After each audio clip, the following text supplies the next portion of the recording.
Alright, I'm here. Sorry for the delay. I had to do something very quickly, but now I'm here.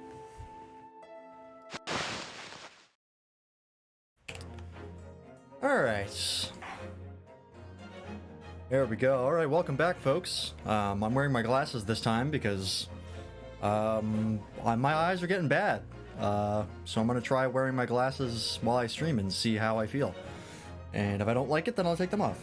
I'm still deciding what I need to do. I think I might need new glasses as well, now that my short-range vision has gotten worse as well.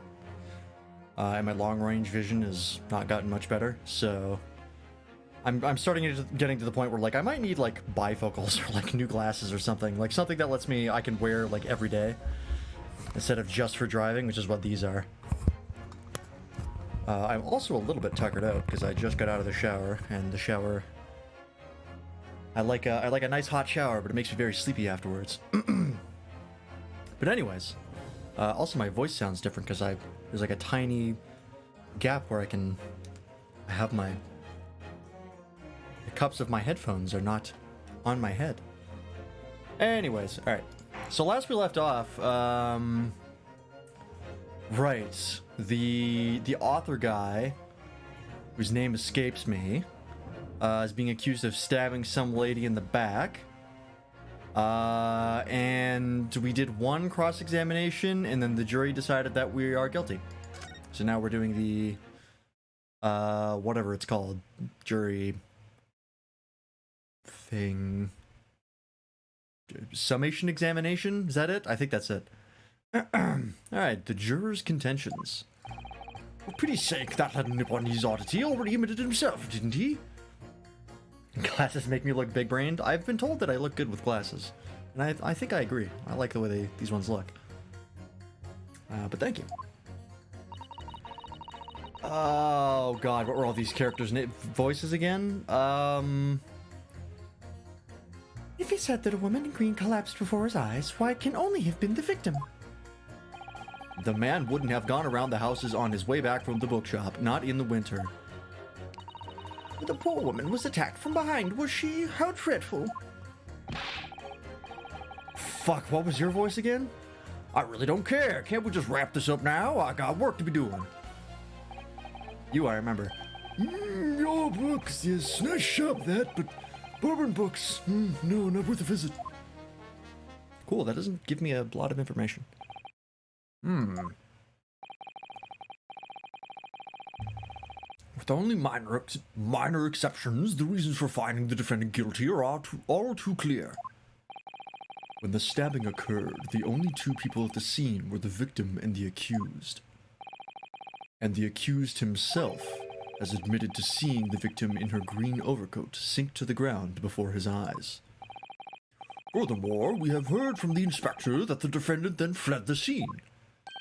I must say, I would have ample grounds to convict this man already.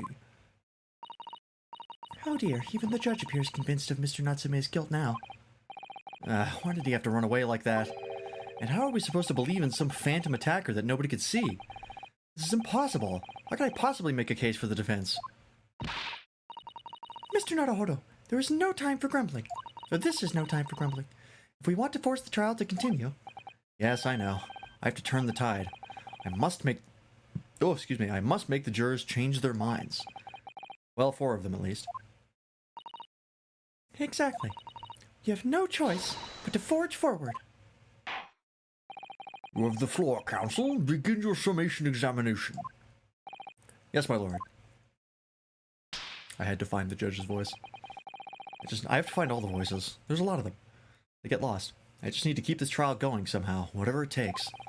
Come on, Ryunosuke, you can do it.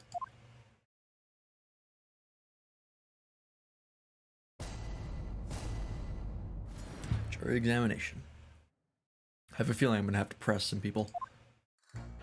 I didn't have to do that last time. Alright, he admitted it himself. The woman in green collapsed before his eyes. Why it can only have been the victim. The man wouldn't have gone around the houses on his way back from the bookshop, not in winter. The poor woman was attacked from behind. Was she? How dreadful. 1 second.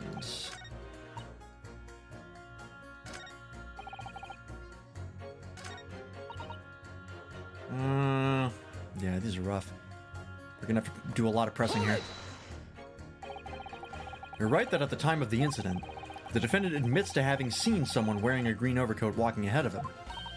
Well, quite. That's precisely my point. Clearly, that someone wearing green was the victim. And clearly, that funny little Nipponese man with the disturbing mustache is the culprit. Well,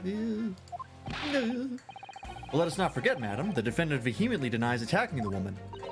Why, of course he does. If he admits to stabbing her, his life is over. The man is obviously a liver-faced coward, honestly, claiming the woman simply collapsed before his eyes. But if that's a lie as you're suggesting, do you not think he would have concocted something more credible? Oh, I really couldn't say. After all, you are foreign. Who's to say what goes through your funny little minds? I could tell you what's going through my funny little mind right now, but you wouldn't like it.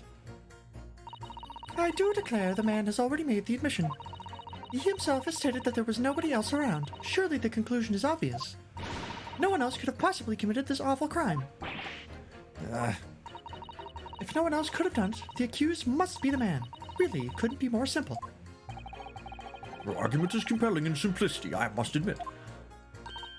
Oh my, you are too kind, my lord. That went well, for her. The man wouldn't have gone around the houses. What did Fair Play say? Already admitted himself, didn't he?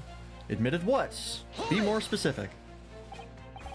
Excuse me, but aren't you... Yes, that's right. I was in the witness stand myself just 2 days ago. Yes, I had a feeling I knew your face. Or the side of it, anyway. If I remember correct... Oh, that's clever, because he only actually ever sees them from the sides because they're pointed at the camera, which is aiming towards the judge. In the actual layout of things. That's clever. Because he would have to look to his side from our camera view to look at Ryunosuke. Anyways, if I remember correctly, you're a banker, aren't you? That's right. After the gold rush down under, I came back to London to work. It was all going swimmingly until you started fussing around. Bruce Fairplay was a man of repute. Sorry? Don't think I've forgotten how you treated me the other day.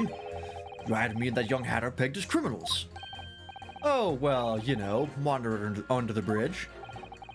Now there's all sorts of rumors buzzing around, and the police have been battering me non-stop. If I could turn back the clock. Well, anyway, I don't know about the hatter, but at least I'm in the clear now. And free to make up my own mind about who's guilty and who isn't. Thank goodness. Alright, maybe I might struggle to change this man's mind, given our awkward history. Oh dear, I wonder what's become of Mr. First now. Great question. Cool, that cleared up fucking nothing. Alright. Press you, I guess. But you can't deny that there are other routes Mr. Natsume could have taken back from your books. Oh yes, like you drew on the map, you mean. What was it? Calabash Road or something. Precisely. But it seems to me that what counts is whether the little Japanese fellow actually went that way or not. Well, yes, that's true. And at the moment, there's no proof that shows he did, is there? Well, yes, that's true as well. And as I understand it, the accused himself doesn't remember which way he went, does he? Well, yes, that's annoyingly true. Winter nights are dark and cold, so the way I see it, you'd want to get home as quickly as possible. Well, yes. Why is all this true? So really, the only thing that makes sense is that he went home along Briar Road. Supposed to be convincing you here.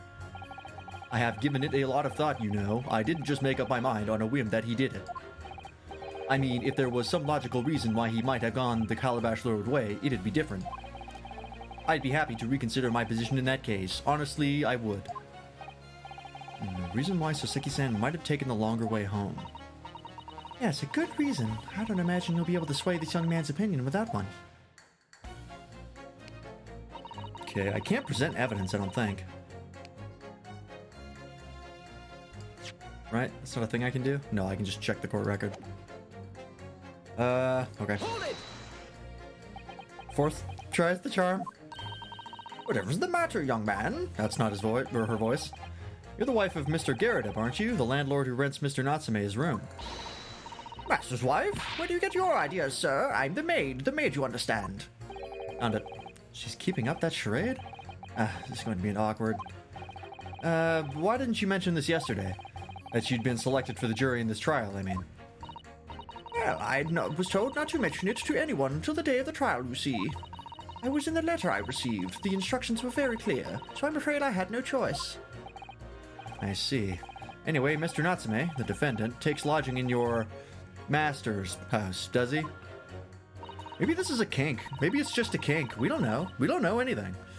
Yes, that's right. Although he's only been in a little over a week now. And in that time, surely you must have taken stock of his character. Al, doesn't Mr. Natsume look like the kind of man who would commit... Does Mr. Natsume look like the kind of man who would commit a crime such as this? Oh my goodness me, yes, he's just the sort. What? Weren't supposed to say that. Spending all his time in that dark and dingy room, sporting that unscrupulous mustache. The man never speaks, and don't get me started on those shifty eyes. Oh, the neighbors are talking about him. I've heard them, you know. People think he must be building a bomb in there or something. Oh dear, poor Mr. Natsume. How could people say such things about him? It's just a harmless bookworm, nothing more. Well, you just called him a worm, so... Anyway, I'd better be careful about inviting this maid to speak. She said enough damning things already. Cool, we don't have shit. What do you think, buddy? Ow! A man's life is on the line here, sir. This will take as long as it takes. Don't get clever with me now, son. My life's on the line too, and so is my family's. Ah. Lots of you wouldn't understand, but a laborer like me can't afford to take time off. I don't work, I don't eat, and neither do the wife and kids. Oh, I see. That must be very hard. I go to the union every morning to find out what needs doing. If you're late and the work's taken, it's tough. This time of year, there's water and gas supply pipes bursting left, right, and center. After cheap labor to get the roads dug up to fix it. It's a hard slog from dawn till dusk it is. So, you were out digging up the roads on the day of the incident as well, were you? That's right. This guy's like weirdly southern. I don't know why I've decided to give him this voice. In fact, if I remember rightly, it was just round the corner from where it all happened. By that old bookshop it was. What? Another coincidence. That's right, Meerschaum Street was it. Whoa, hang on. Where the fuck is that? It was just around the corner. So he was on Meerschaum Street, which would have been in his path. So if he didn't see him, it couldn't have gone that way. Unless you just didn't see him, which is possible. Meerschaum Street. On the map, Mr. Naruto, there are only 3 named streets. Al, juror number 5, I need you to add that information to your formal statement, please. What's the point in that? Can't we just get this business over with now? Please, sir, it's important. Fine, I'll do it then.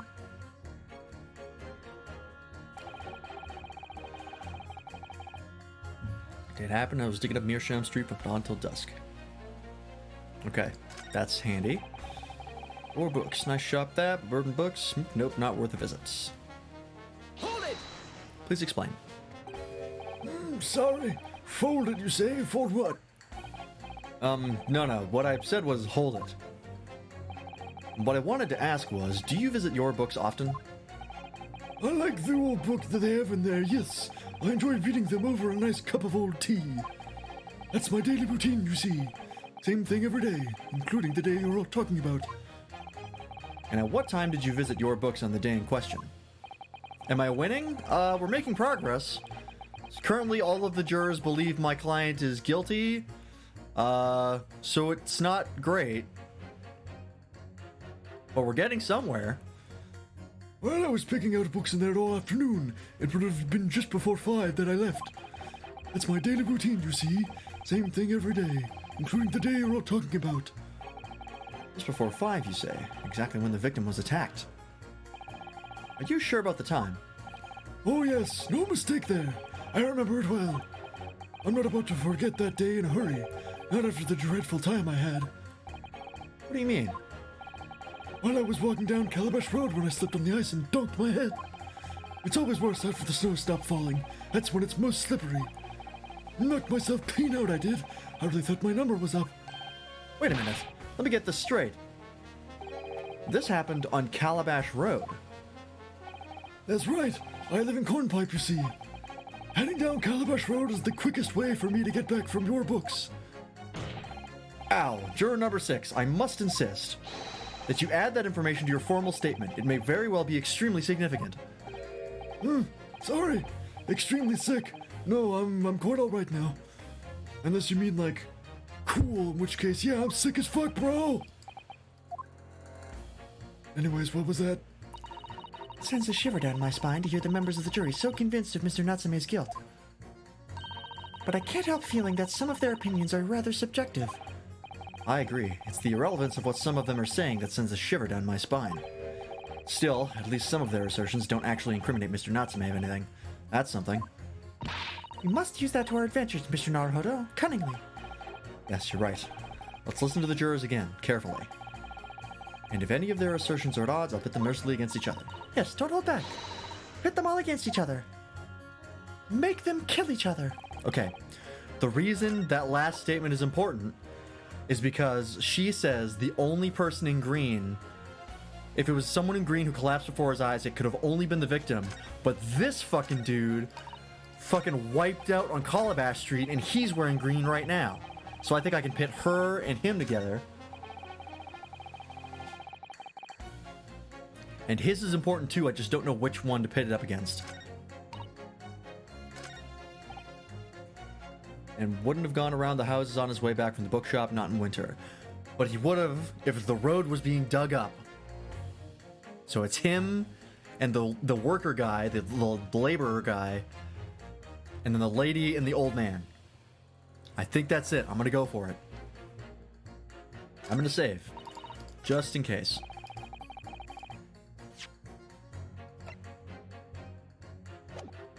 Actually, no, I'm not. It wouldn't take long at all to get here. Alright. Pit you against you. Objection! Yep. Those two statements are clearly at odds with one another. Lord's counsel, explain yourself. Please don't point. It wasn't me, I swear. Yeah, what? I just want to get this done and dusted. Why is he posing like this? Well, juror number 3? Oh, me, sir. What do you mean? Juror, I love this pacing animation. Juror number 5's words just now are extremely significant. Let's take a moment to consider the implications of what's been said on our map of the local area. On the day in question, Mr. Natsume visited this bookshop to purchase a number of second-hand books.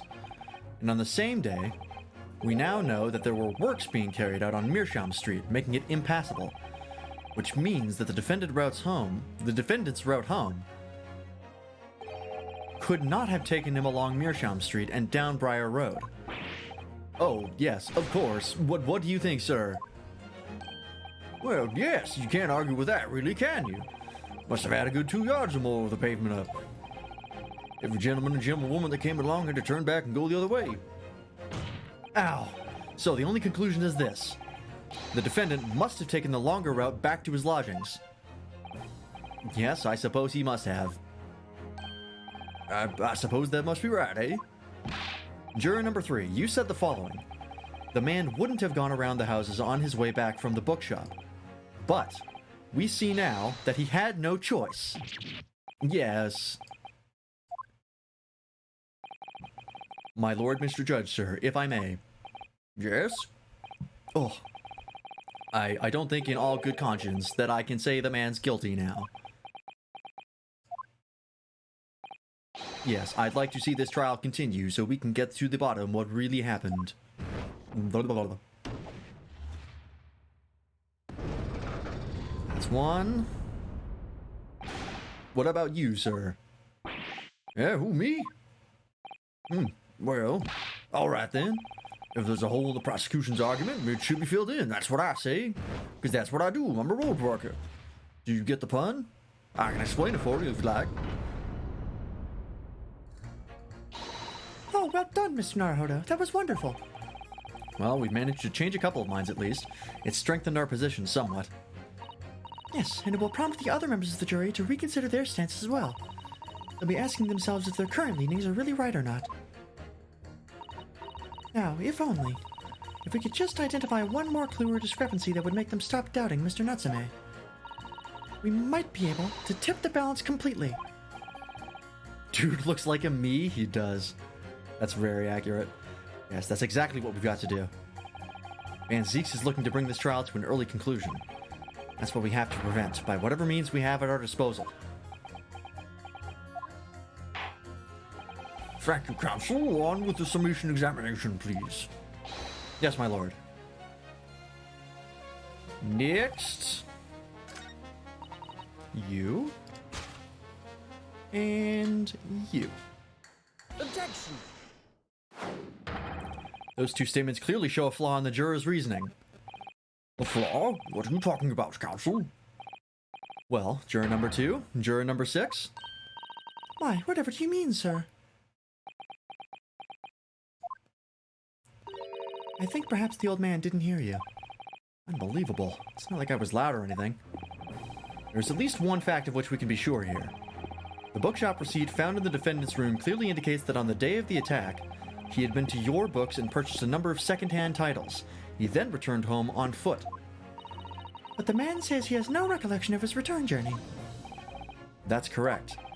But what he does remember is seeing someone appear in front of him on the way. Someone in a green overcoat who suddenly collapsed on the pavement before his eyes. Yes, we are well aware of all of this. The poor young woman who was stabbed, obviously. Objection! Wrong! You dumb bitch. Can we really be sure of that, madam? Why, whatever do you mean? I'm sure you heard juror number 6's account of what happened to him that day. That same afternoon, there was somebody else apart from the victim, who was wearing a green overcoat and who fell over on the icy streets in the neighborhood. Oh my. My goodness, you mean... That's right. I'm referring, of course, to hard of hearing juror number 6. Are you really suggesting that the person in the green overcoat whom the defendant saw collapse in front of his eyes was the jolly old gentleman on the end of the bench here with me today? That is entirely possible, yes. After all, the old man is a somewhat similar build to the victim. Well, look at that. My goodness me. Sorry. You need a pee. Just go. I do it all the time. And crucially, we know precisely where the old man in the green overcoat fell. On Calabash Road. Therefore, if the person who Mr. Natsume saw collapsing in front of him was in fact juror number 6, it means the defendant must have taken the long route back to his lodgings. And if that's true, then clearly... Ow. The crime scene on Briar Road where the woman was stabbed was not on his way home. Oh my. You idiot old man, if you hadn't been so daft as to be roaming about there, we would have boxed this off hours ago. And really, what were you thinking wearing such a befuddling coat? What did you say to me? Is it a crime for the elderly to walk the streets these days? Is it a crime to slip over on the ice? I'm about to commit a fucking crime right now. Is it a crime to keep up with the latest styles and wear a beautiful green overcoat? Is it?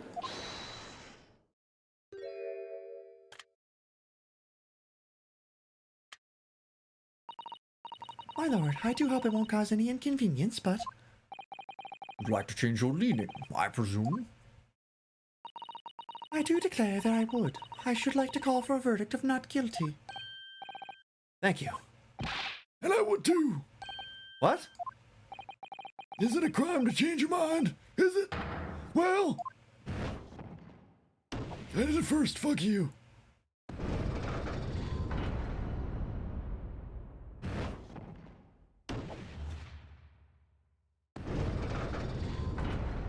Alrighty, we're through.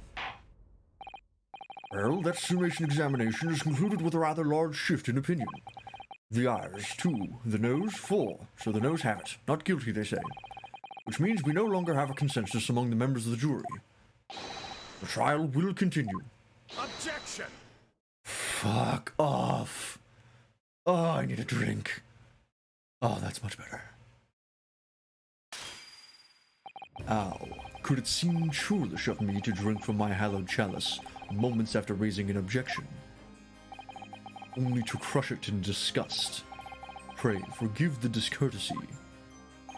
The Lord Van Zeeks? It seems I must retract my earlier remark. What do you mean? I mistakenly credited these jurors with intelligence by describing them as insightful. Yet we have just witnessed them falling for a cheap trick performed by an Eastern entertainer. Eh? Whatever do you mean? Objection! I haven't tricked anyone. Everything I've said is the truth.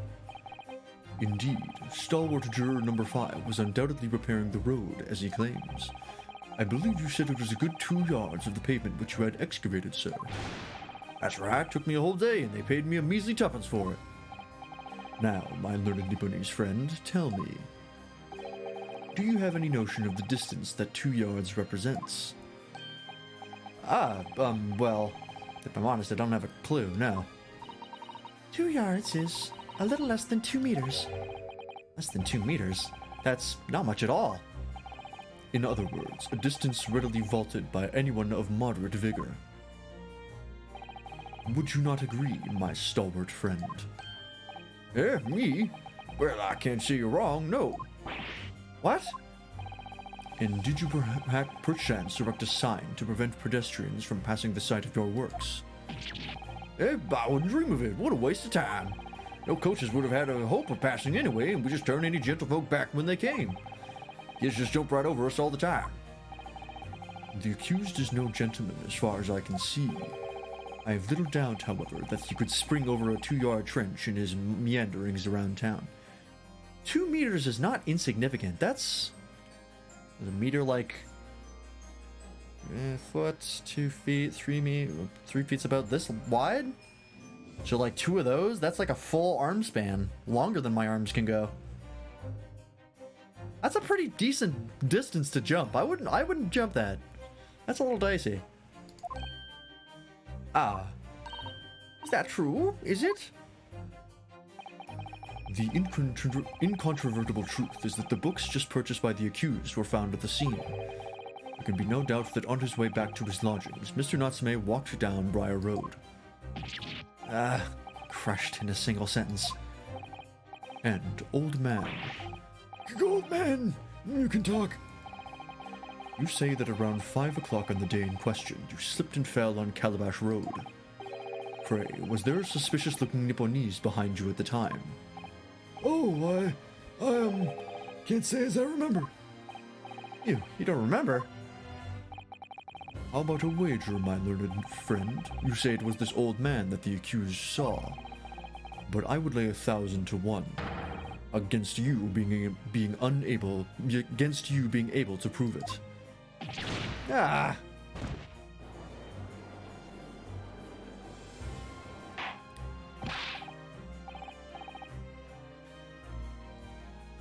Order, Lord Zeeks, explain yourself. My lord, if you had such a trenchant argument up your sleeve, why in the world did you not proffer it during the summation examination? I wanted to give this young foreign student the sightseeing experience he no doubt came for. I wanted him to see for himself how the opinion of the jury is so readily swayed. But my hospitality has its limits, and they have been reached, I feel. The cape is off. So, my learned friend, today's sightseeing tour of London is now over. What are you talking about? Ow, my lord. The prosecution requests permission to call its next witnesses to the stand. Granted. Bailiff, bring forth the witnesses.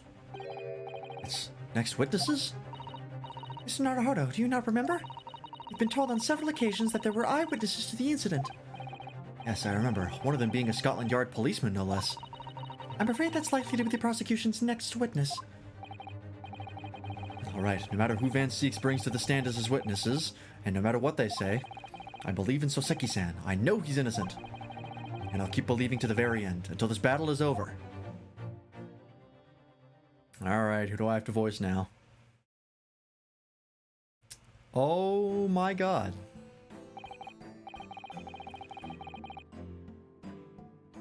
Boy. Witnesses, please state your names and occupations for the court. Oh god, hi, I see. It's the worst couple ever in existence. I very quickly realized that these two were going to be a pain in the ass. Just look at them. Oh god. Godspeed. Thank you. Oh god, what are you going to sound like?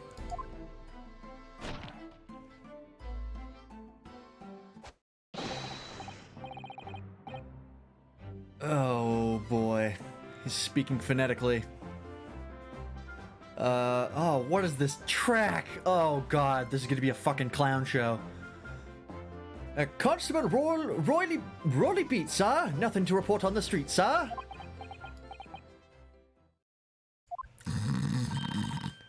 Well, I'm Mrs. Pete. Patricia's my name, and I'm proud to say I'm this young town hero's wife.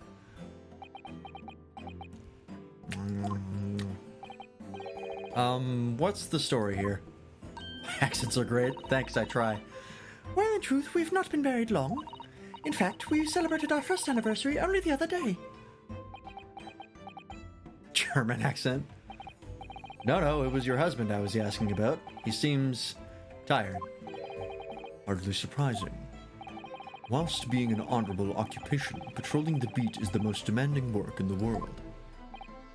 Oh, really? I'm sure I've heard that before, actually. Indeed, apart from the rare days off, our gallant officers trudge some 20 miles a day, you know. They patrol boarding houses and pubs, collect taxes, survey the streets, check the meters that are reading true. And they're responsible for keeping the streets clean and lighting and extinguishing our streetlights. There are a number of items on that list that don't sound very much like policing duties at all. I wouldn't just be falling asleep on my feet, I'd have collapsed long ago. But it goes without saying that a policeman's primary duty is the apprehension of criminals. Even when he's off duty, a constable is expected to investigate and resolve any crimes on his beat. For the London Bobby is a man of honor.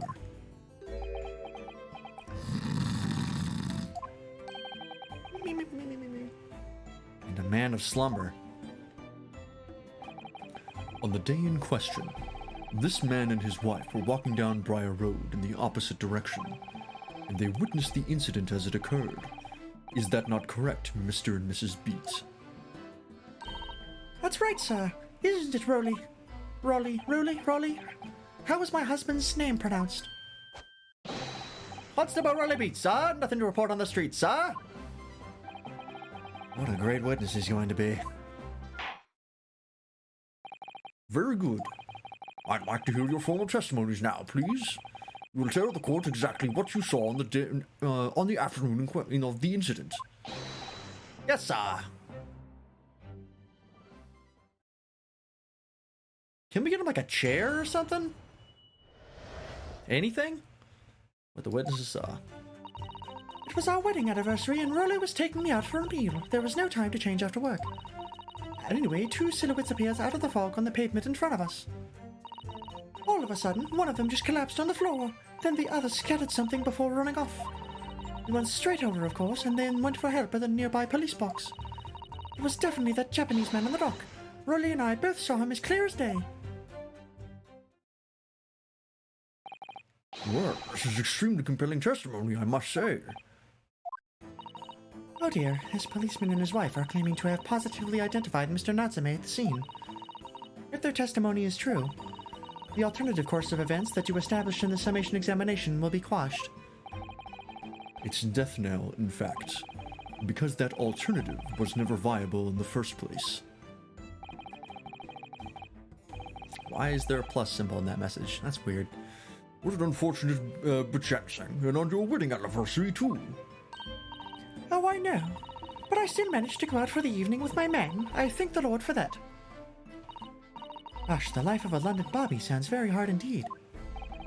Indeed. However, this cross-examination will be over in minutes. You may well have time to rest this afternoon. What do you mean by that? My learned friend, the witnesses saw the face of the man fleeing the scene. They are testifying under oath that it was without doubt the accused, Mr. Soseki Natsume. And one of these witnesses is a policeman, no less, so you appreciate the gravity of the situation, I'm sure. Except that the man's so tired his wife has to do all the talking. Enough preamble. Counsel for the defense, commence the cross-examination, please. Yes, my lord.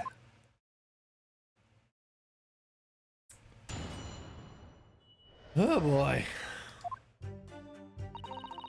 was our wedding anniversary and Rolly was taking me out for a meal. There was no time to change after work. Okay, probably not that. Silhouettes appeared out of the fog on the pavement in front of us.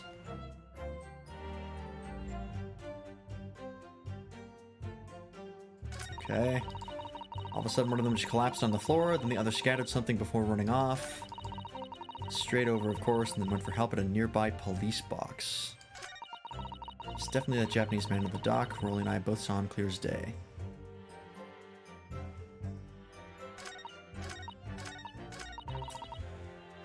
Well, I don't know what to press. There's nothing in here that really stands out as being sus.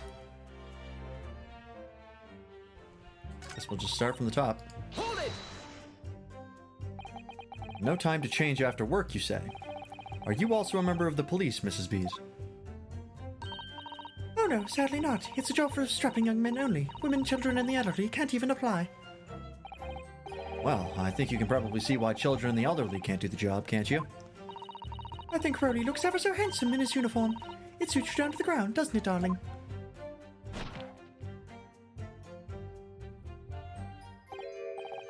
What? I just finished my beat. Pat and I were heading back to the station. I was actually planning on getting changed there. Is he talking in his sleep? This is creepy. Oh no, Rolly, I much prefer you in uniform. Sometimes I don't recognize you when I see you in plain clothes. Oh dear, that doesn't seem healthy. Kindly adhere to the point. You were going for a meal after you'd finished your beat for the day, correct? Please don't tell us about your kinks. That's right, sir. Although I was fit to drop, to be honest, after spending the whole day on my feet. But policing is my life, sir. As long as I'm the proud owner of this, I'll serve my city and my queen to the end. What's that now? My warrant card, sir. Proof that I'm a London copper. It has the noble founding principles of the force written on it, as a reminder to all us policemen of our sworn duty. To patrol the streets of London town and uphold the peace of the common man. Sir, and for such a noble cause, I cover 20 miles every single day, without fail and without a grumble. Because I know that the plodding of my boots is all Londoners need to hear to feel safe and secure. So, fighting crime doesn't appear to come into it then. But sir, just on that one particular day, I was looking forward to celebrating my wedding anniversary. Mrs. Beat puts up with a lot being married to a Bobby like me. I wanted to show my dear wife how much I care. Oh, Pat. Oh, Rolly. Oh, what a charming couple. Their young love is such a joy to behold. If a little over the top, perhaps. And then, kindly describe what happened next. That didn't go into the, thing, did it? No, okay. Anyway, Press on everything, I guess. Two silhouettes. That's right. They were coming towards us, walking towards us. I've given hearing a vaguely ethnic accent, walking up Rye Road in the opposite direction. There was a rather plump figure, followed by a scrawny, thin-looking man. I don't know if I'd call him thin-looking. It does sound exactly like the victim as pictured in this print, and like Mr. Natsume. I'd describe him as stocky, but alright. Yes, unfortunately it does. And you're certain that at the time, there was nobody else nearby? Oh yes, quite certain. It was dark, but there are streetlights on Briar Road, you see. There was nobody else around at all. Isn't that right, my darling? Wake up! What? Ah yes, that's right. Of course, there was a light fog on the ground. But Briar Road is dead straight, and you could see a fairly long way down the pavement. And then there's the street lighting as well. I didn't see any other pedestrians. Before sleep takes a firm hold, your answer please, Mr. Beat. Are you quite sure of what you've just said? Yes, sir. As a copper who spends all day, every day, keeping watch over the streets, own the streets, I'd swear to it, sir. Am I sure as my love for Patricia is true? Oh, Pat. Oh, Rolly. Okay. they're still maintaining there was no one else around other than the victim and the attacker. Starting to seem like that must be how it really happened. It's beginning to seem a lot like Christmas. Sorry, it seems like there's nowhere to run. Oh, that didn't stop Mr. Natsume, did it? He fled the scene all too convincingly. Thank you. I believe we have a reasonably clear idea of what the situation just before the incident now. What happened in the crucial moments that followed? One of them...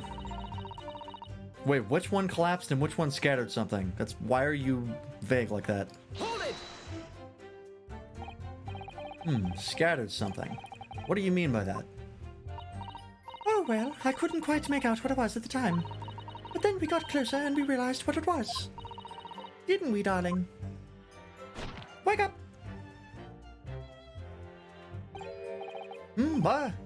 Yes, that's right. It was some old books. I see. Old books. Yes, sir. The culprit had dropped a number of them around where the victim lay on the pavement. Indeed, as clearly pictured in this photographic print. That rotten Japanese man did that when he did the deed. Hold it! Al, let's not forget that it remains to be established that the defendant was indeed the attacker. But we saw him. It was the man in the dock, without question, sir. The mustache, the hunched back, the cat-like eyes, the taut mouth, the snub nose. Everything. Any more insults you want to throw in? That's right, he looked down at that poor defenseless woman with those terrifying, intense eyes, and then suddenly threw his books onto the pavement and ran away. I see. This is tough. They seem as though they're telling the truth here. May I remind the court, this unambiguous testimony comes from a policeman and his wife. Now please, continue. Yes, sir.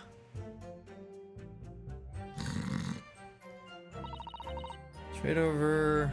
Of course, the one half are open nearby police box. Okay. Hold it! Was it your husband who went to fetch help? No, I went. I may not be a police officer myself, but I am the proud wife of one after all. Isn't that right, my darling? Wake up! Yes, that's right. I asked Mrs. Beat to go. I was off duty by that point. But a Bobby's never truly off, of course, so I felt obliged to stay and guard the scene.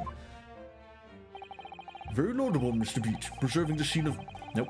Very laudable, Mr. Beat. Preserving the scene of the crime is a task of considerable importance. Laudable threw me off in that voice, I don't know why. That's why I sent Patricia, you see. I told her where to find the right police box. Forgive my ignorance, but what do you mean exactly by the right police box? Depends on a crime's location, you see, as to who deals with it. Where the woman was stabbed wasn't actually on my beat. So I told Patricia the way to the police box for the beat the incident fell under, so she could go and report it. I ran there as quickly as I could and asked for help from the Bobby on duty. There's nothing more potent than a young couple in love working together, you know. And thanks to your swift response, the case was quickly resolved. The actions of two model citizens. Oh, please, you're making us blush. Isn't he, darling? Wake up! Yes, sir. What Patricia said, sir. Let's move on, shall we? It's definitely... Alright, this is all we got left. Hopefully this opens up something. But surely you wouldn't have been able to see his face by the light of the gas street lamps, would you? We absolutely could. Hostlanders have exceptional eyesight, I'll have you know. Right. The light from the street lamps was more than enough. And my husband already told you that the fog was the only... Wait, what? My husband already told you that the fog was only... Oh, that the fog was only light. Gotcha. The fog was only light, didn't he? Yes, and what of the fog? We're famous for it across the globe, I believe. But it's an absolute menace to those who have to live with it, of course. Oh, it is. When it's thick, you can't even see the hand at the end of your own arm. Yes, alright, I take your point. Now, could you stop shaking your husband about? The constant fog makes our eyes very sharp, you see. That's why we can tell for sure and certain that it was that little Japanese man we saw. Can't we, darling? Wake up! What? Ah, yes. It was the accused and no mistake. The mustache, the hunchback, the cat-like eyes, the taut mouth, the snub nose. Unmistakable, sir! As far as this couple's testimony is concerned, there can't be any question. It was Soseki-san they saw running away from the scene of the crime. So that's it, is it? That's their entire testimony? What do you think, Mr. Naruhodo? Well, I hate to admit it, but on hearing the testimony, it really does seem as though Mr. and Mrs. Beat saw what they say they saw. Mr. Natsume running away from the scene on Briar Road that day. Yes, I feel the same. So if that's true, where does it leave us? The members of the jury are sure to call for a guilty verdict after this testimony. Oh no! Then what do we do? If Kazuma-sama were here, What are you trying to say? I think he would try to find a contradiction somewhere else within their testimony. What do you mean somewhere else? Their statement about seeing Mr. Natsume is unequivocal. Calling that into question won't help. But if you could identify some other part of their testimony which appears to contradict the facts, you might be able to discredit them, to make the jury doubt if the pair's memory of the day is accurate. Oh, right. Put simply, we must focus on finding a discrepancy in these statements somewhere. If we don't, I'm afraid the trial may reach an early and unfavorable conclusion. Why do I always seem to be so up against it? The wall, you mean?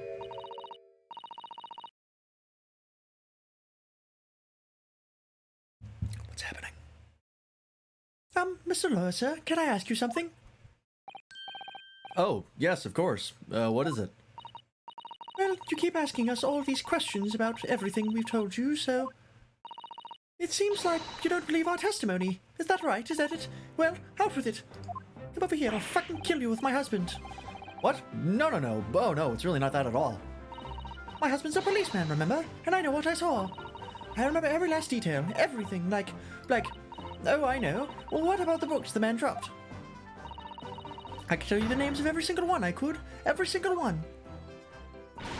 And you dare to question how reliable my testimony is. That will do, Mrs. Beat. No, it won't do at all. That Japanese lawyer has no idea what I'm capable of. Even if I decide to forgive him for insulting us, don't think for a minute that Rolly will. I really didn't mean to cause offense. Please put your husband's fists down. Perhaps you'd like the opportunity to supplement your testimony, Mrs. Beat. Might that appease you? Oh, thank you, my lord. That would settle things nicely. Wouldn't it, darling?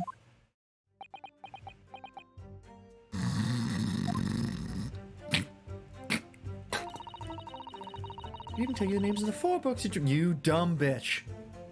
God, that's easy. Easy. One, two, three. Objection! You've hoisted yourself by your own petard. So, you're saying that there were 4 books. That poor man, I know. This is rough for this dude. That's right, I remember all of them. The picture of Monsieur somebody, or what's his earnings, a meal for someone, and the thingammy something. I'm sorry, Mrs. Beat. But there is a fundamental flaw in that statement of yours. Oh no, what flaw? Al, simply that, at the scene of the crime, there were only 3 books, not 4. What? Have a good look at this photographic print on the scene of the crime. It makes me laugh. That's a reference that hasn't been made yet. As you can clearly see, there were only 3 books. But, no, that can't be. I saw them. Oh, I know what it is. Yes, you can't fool me. Sorry? With that big old lump of a dead body. Lady Siraj, her corpse is blocking the view of the 4th book, that's all. Let's at least try to remember that the poor woman isn't dead, even if we're insulting her size. No, I'm sorry, Mrs. Beat. But Mr. Natsume could not possibly have dropped the 4 books you describe. Why not? Oh, fascinating. And from your assured tone, something you can readily substantiate with evidence, I presume. Ah, evidence. Right. I'm a lawyer. That's important. Counsel, you will present evidence to substantiate your claim or withdraw it. What proof do you have that the accused did not drop 4 books? That'd be the receipt. His receipt only has 3 books. Take that! Ow. The evidence is right here, in the form of this bookshop receipt. From your books. Yes, this receipt details Mr. Natsume's purchases that day. But as you can see, only 3 books are listed. No.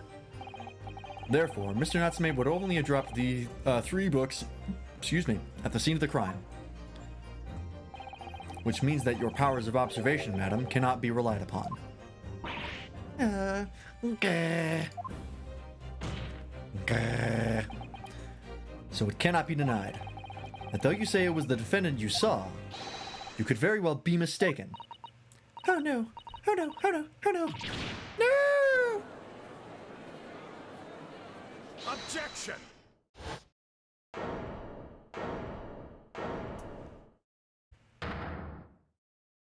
Oh, she's giving me a migraine. It's plainly evident that it is your powers of deduction that cannot be relied upon, my learned Nipponese friend. What? I need a drink. What cannot be denied is that these 2 witnesses saw the accused running from the scene. A fact that you know very well you have no hope of disproving. Ah, So you've striven to avert attention from that by dint of some inconsequential discrepancies. Would that be fair? he sees right through me. But your plan has somewhat recoiled against you. What are you talking about? It's quite simple. Let me explain with a toast. To the policeman's wife and her entirely accurate testimony in every respect. Oh. You see, the matter is not up for debate. At the scene on Briar Road, a total of 4 books were most definitely found. Objection! But what about the photographic print? I keep cutting off the way I pronounce photo with but the photo, because that's what it's always called in the main games, but in this they always say photographic print. It's throwing me off. It only shows 3 books. Quite right. Only 3 can be seen in that print. That print? You mean to say... Idiots. Allow me to present another, one that shows the victim's hand. I don't believe it. It's the 4th book. The Lion's Pride. What happened to the side of it? Wait a minute. Wait just a fucking minute. Hold up a goddamn second. Isn't The Lion's Pride the favorite book of Mr. Garridib? And didn't it go up in flames with the side of the fucking bookshelf? That's why this is burnt. It's got burn marks on it. It's half burnt. What the fuck? As you will observe, the 4th book was hidden from view in the original print by the victim's torso. No. No!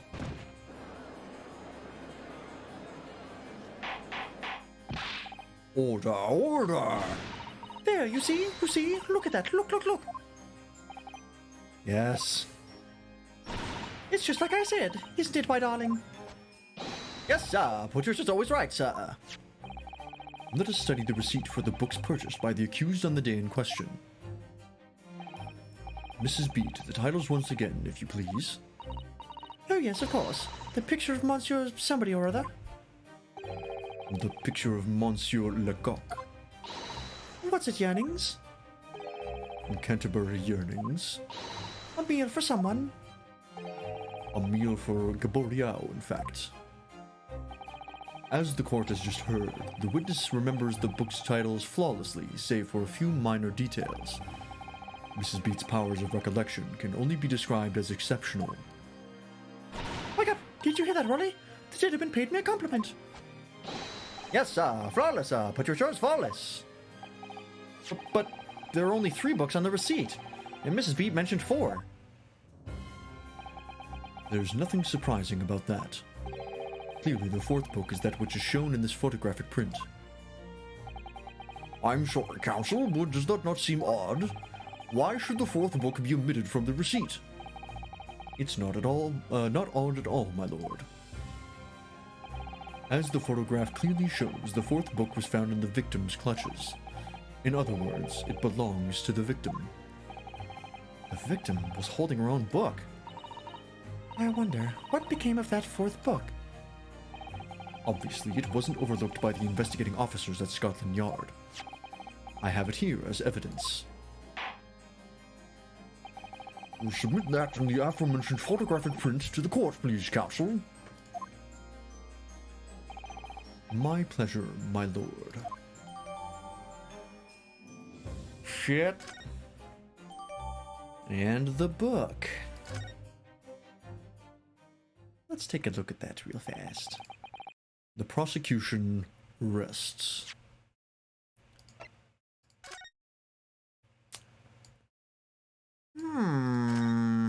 What happened here?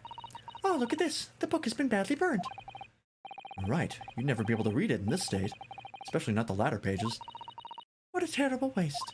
Judging from the scorched edges of the paper, I think the damage must have occurred very recently. A book recently damaged by fire. Why did that seem to raise a red flag with me? It's been updated! Go back. There we go. I have nothing further to add. What? You seem surprised, my learned friend. But your resistance until now has been in vain. Entertaining, yes, but futile. The spurious longer route to the accused's lodgings that you tried to establish in your summation examination, and the attempted discrediting of the witness's powers of recollection in your cross-examination. Feudal? I walked right into this, didn't I? You see, everything we said is true. Wake up! Isn't that right, my darling? Yes, Pat. Marry me, Pat. Just ignore that. So perhaps the ladies and gentlemen of the jury would like to reconsider their positions. Should the court waste any more time on this Nipponese travesty? Or is it the decision you have to make all too apparent already? You have heard all of the witnesses and seen all of the evidence. Ow. This trial has run its course. Mr. Naruhodo, I'm afraid we are in a terribly precarious position. I know, but if I fight back in the wrong way now, I could very well just make matters worse. Think, Rinosuke, think. What do you do now?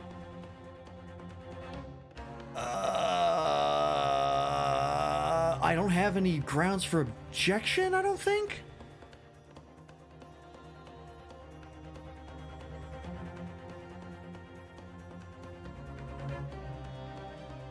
Fuck. I'm gonna wait and see. I don't think I have any grounds for objecting. I should just keep quiet now and see what happens. Well, it appears the defense has no objection at this juncture, in which case... Mr. Naruhodo, was I not clear? The case for the defense is in great danger. Yes, I realize that, which is why I decided to let the sweat drip from my trembling brow in silence. You're so right, sorry. If I don't say anything now, it'll all be over. And it won't end well for us. I can't let that happen. Hold it! Nope, okay. No, wait. The defense... Objection! The defense will have to wait. Because that sapless hesitation cannot go unpunished. Alright. Doesn't need to raise a finger pointing to punishment enough? No, my learned friend. It's over. That last cross-examination was your final chance to establish a credible defense, and you failed. The die has been cast. There is no more room for debate. Well, it might be over as far as you're concerned, but... I can't think of what to say. Okay, so you did have to object even though you have absolutely nothing. Alright. If I may, Lord Van Zieks, it seems somewhat boorish to close down the debate at this point. Your insignificant little Eastern Isle must be a lawless hole indeed.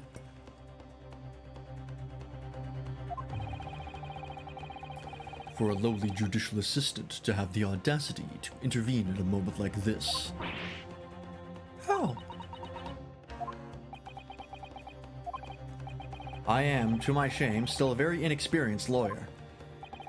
So you will have to forgive me, but I consider my assistant's advice essential and her opinions invaluable. Mr. Naruhodo. One of this land's great guiding principles is tolerance. So, the court will hear you, madam. Go ahead, Mr. Sada, please. Very well. Pray, what insight can you give us? What have we all overlooked in this matter that you see fit to pursue further? Well, the court has been presented with new evidence, but only after the last cross-examination finished. I see. And you believe that this new evidence warrants further examination, do you? Mr. Naruhodo, what do you think? It's just possible that this new evidence might be the decisive proof we've been waiting for. The judge is sure to ask the members of the jury to announce their leanings in a moment. And of course, he's sure to ask you to explain what the crucial piece of evidence is and why. So we must take this opportunity to examine the newly presented evidence as thoroughly as possible. Yes, I understand, and thank you, Mr. Sada. This is it. Usada-san has managed to win us one last chance here. I can't let it go to waste. Ow! The defense wishes to present evidence, my lord. Very well. The defense may present one further piece of evidence. Evidence that apparently offers a profound insight into this case and has hitherto been overlooked. It's gotta be this. Take that! The evidence in question is what we can see from the newly presented photographic print of the crime scene. Oh, either would have worked. The fourth book found in the victim's hand. Objection! Ow. We have already discussed the fourth book at length. Other than it being in the victim's grasp at the time of the incident, no significance has been attached to it. Pursuing the matter further would be a flagrant waste of the court's time, as you well know. Yes, I'm afraid, counsel, I must concur with the prosecution on this matter. When I afforded you this opportunity, you led the court to believe that the evidence in question contained a hitherto undiscovered clue. So I must insist that you elaborate, counsel. You identify this clue at once. Do I make myself clear? Oh, yes, my lord. It's, Mr. Naruhodo, I believe the prosecution is trying to avoid a thorough examination of the evidence, which means you may very well be on the right track. yes, I think you might be right. So, counsel, precisely where is the vital clue to this case, which this fourth book conceals? Right here. Nope, that's not what I meant to do. Unless it's inside the book. Can we open it up? No, we can't. Okay. I'm pretty sure it says. Got it! I would ask the court to observe the back of the book in question. Back? What do you... Good gracious! It's been burnt to a crisp! So we have to ask ourselves, why was the victim clutching what is clearly an unreadable book? It is undeniably an extremely unnatural thing for her to have been doing. I just realized they're wearing the same scarf. God damn it. Unnatural, you say. And what of it, my Nibbonese friend? Oh. Were I to concede the point, if it bears no relation to the case, there is nothing to discuss. So, should you wish to assert that this fire damage is some veiled clue as to what happened that day? Pray, do enlighten us all. What truth does this charred book hide? A charred book. There's just one possibility here, which I can't quite bring myself to rule out. It's an outside chance, certainly, but worth a try. Alright, I'll explain my theory. Don't keep us waiting any longer then, counsel. Explain this theory of yours. What are you suggesting that you can ascertain from the fire damage the sorry tome has suffered? Its owner. My lord, the burn on the back of this book reveals a startling truth about the book's owner. I beg your pardon? But we already know who the book belongs to.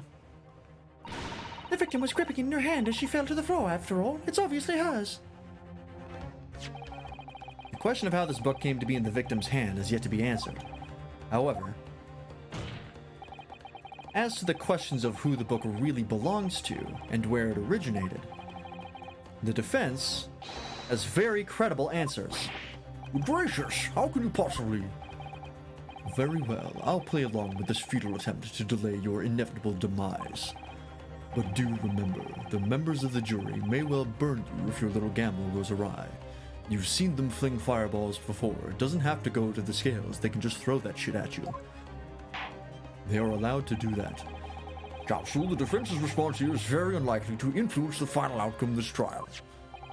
So tell the court, who do you claim is the owner of this burnt book? John Garadib. Take that! The answer is that the book belongs to the couple who own the house where the defendant has his lodgings. A certain Mr. and Mrs. Garadib. The landlords? That's the first time we've seen him take that pose, I think. And whether this is some extraordinary coincidence or some kind of fate at work, I don't know, but of all the people in London, one of the 6 chosen for jury duty in this courtroom today is none other than Mrs. Garadib herself. Oh my goodness, me? I think you must be mistaken, sir. I'm not Mr. Garadib's wife. I'm his maid. Things would be so much easier if you would just drop the pretense. Alright then, how about a simple question for you? Have you ever seen this book in Mr. Garadib's house? I would never presume to know all of the books he keeps, sir. Objection! This is outlandish behavior. This woman is the accused's landlady, you say. You implicate this hard-working member of the public. You besmirch her without a shred of evidence. Your actions are unforgivable. Objection! Wrong, idiot. This is not mere conjecture. The defense happens to know that on the day in question, at almost exactly the same time as the victim was stabbed on the pavement below, another incident was taking place in the room on the top floor of Mr. and Mrs. Garadib's house. Lord, what sort of incident, counsel? A fire, my lord.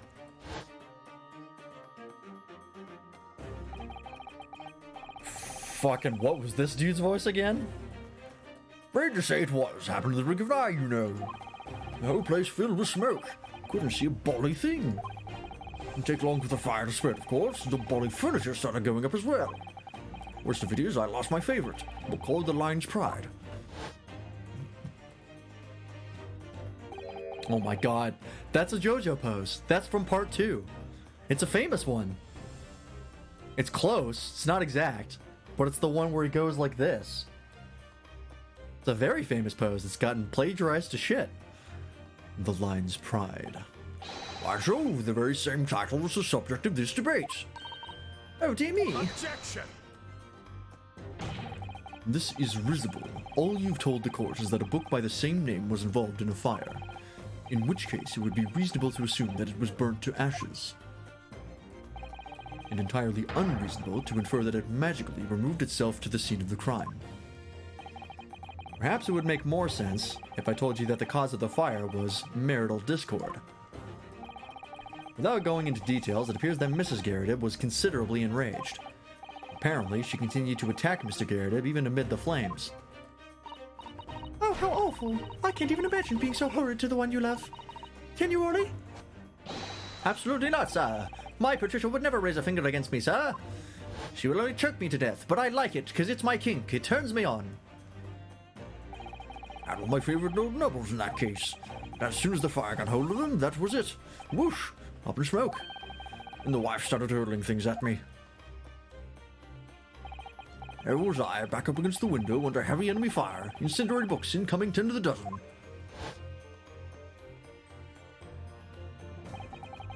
The man had his... That's not the judge. The man had his back up against the window, and he had burning books thrown at him. Goodness gracious, are you suggesting that the book was thrown through a window and landed coincidentally at the scene of the crime? Objection! Oh, no. A thorough investigation of the surrounding area was conducted the very evening of the incident, and there was no report of the Gyarados window pane being broken. That's quite true. We also saw no sign of broken glass when we visited the Gyarados household. But is it not conceivable that the window was open at the time and... Not even remotely. Let us not forget the season and the chilling weather that accompanies it. No Londoner would ever leave a window open in the middle of winter. Does the defense postulate this scenario in all seriousness, counsel? Do you earnestly claim that the book found at the scene of was a flaming projectile thrown by Mr. Gyarados' wife? I believe it's a possibility, my lord.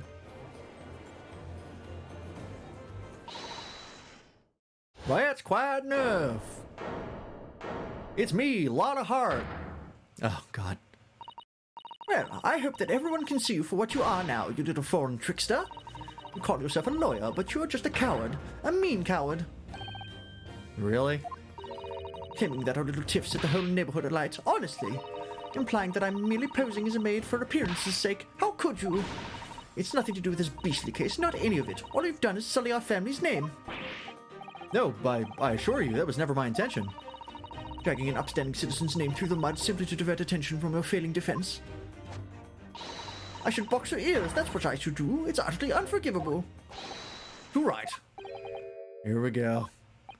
How long have we sat here now listening to this Nipponese spouting out his fancy foreign theories? But think about it. At the end of the day, the only person who could possibly have stabbed the victim is that little hunchback with the mustache, and he ran away from the scene too. I do declare you're right. It's true. Yes, what did I tell you? Makes sense to me. Sorry. How's that? I've been asleep. Well, it would appear that the ladies and gentlemen of the jury are once again in full agreement. What is your position, Lord Van Zeeks? In truth, my lord, I feel these have been unnecessarily protracted proceedings. But then, one must always exercise patience in order to savor the best vintage. Ow. No, wait! The mystery of the fourth book still hasn't been... If books are your predilection, my learned friend, study them on your own time. Gotta stretch those hammies. It's very important. What, no, forgive the discourtesy this time? In that case, ladies and gentlemen of the jury, you now state your individual decisions regarding the defendant's culpability for the court to hear. Guilty! Guilty. Cool. Guilty. Going well. Guilty. Perfect. Guilty. Love it. Guilty. Sweet.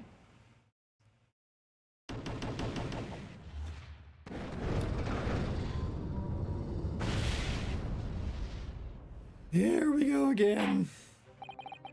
Thank you for that unambiguous response. That's twice now. It's over. Same trial? Yep. Mr. Naruto, don't give up. Mr. Sada, Have you forgotten? The battle isn't over yet. you're not suggesting. Of course, the defense has the right to another summation examination at this point. You could still convince the jurors to change their minds. You have one more chance. My lord, the defense asks to exercise its right to a summation examination. You believe you still have the tricks up your sleeve. I don't intend to trick anybody. I intend to uncover the truth. This is no time to be downcast. As long as there's a chance, I have to stay strong and determined. Here we go again. Oh, it's to be continued. Fuck. Oh my god, it's been 2 hours already. Or a little under, hour and a half. Because I started late. Oh god. This face is too shiny for that statement. Alright. I gotta go quickly refill my water, so I'll be right back, and then we'll continue on.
Alright, back. Let's continue. Here we go again. I have to voice all these fucking characters again. I've considered the defense counsel's request for a further summation examination of the jury. And I have determined that the court must uphold the defense's judicial right to the procedure. So, counsel, you will now proceed with your second summation examination. I presume the jury is ready, Mr. Foreman? We are, my lord. Very good. In that case, I must ask each of you now to state clearly and concisely for the court the grounds on which you find the defendant guilty of this crime.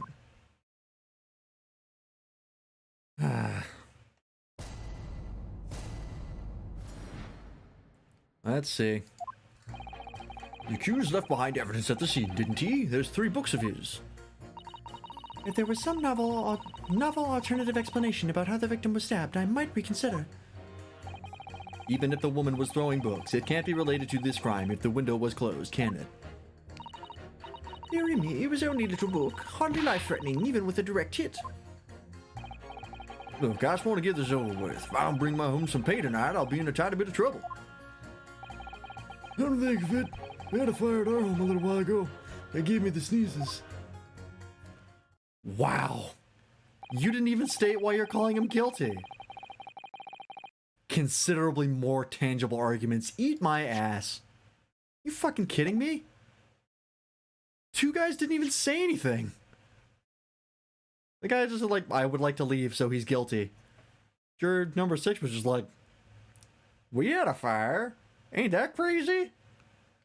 The fuck kind of kangaroo court is this? Alright. Yes, considerably more tangible arguments from all members of the jury this time around, it seems. With one notable exception, of course. My learned student friend was unable to find fault in the previous witness testimony. So the court must accept the fact that it was indeed the accused seen fleeing from the scene. And moreover, no one else was even at the scene to commit the crime. Don't worry, I have like 40 more of those glasses below the desk. You just can't see them. Well, if the eyewitnesses are correct, it would seem as if the conclusion is somewhat set in stone. I fail to see how it can be argued any other way. That means, I'm afraid, that during this summation examination, it's essential that you establish some other tangible explanation for the facts. But how? What would even constitute a tangible explanation here? Isn't it obvious? Who stabbed the woman and how? Those 2 details are all you need to provide. Simply give us a name and a method by which the attack was conducted. And there I was, thinking this might be hard. Mr. Naruto, you have to do it. Otherwise, this really will be where the trial ends. No pressure then. That's quite enough preamble. Proceed with the summation examination, please. I presume you are prepared, counsel? Oh, yes, my lord. Alright, Inosuke, focus your mind now. Ow, ow. Ow, ow, ow. Clearly the key to this summation examination is going to be juror number 4, the maid. Or should I say, Mrs. Garrideb. You have a book that disappeared from the Garrideb's house on the evening of the incident. And the 4th book found in the victim's hand. There must be a way to link the 2. Yes, that's what we have to find. Using every technique I've learned in my short career, so far. Whatever it takes. Don't forget to keep an eye on Mrs. Garrideb and how she reacts, even to the things other people say. We're gonna have to do some of this. Looking for reactions. Good books of his. Let's press this one first. So, you might be willing to change your decision, you mean? Oh my, such delight on your face, but I'm afraid I shan't be swayed by emotion.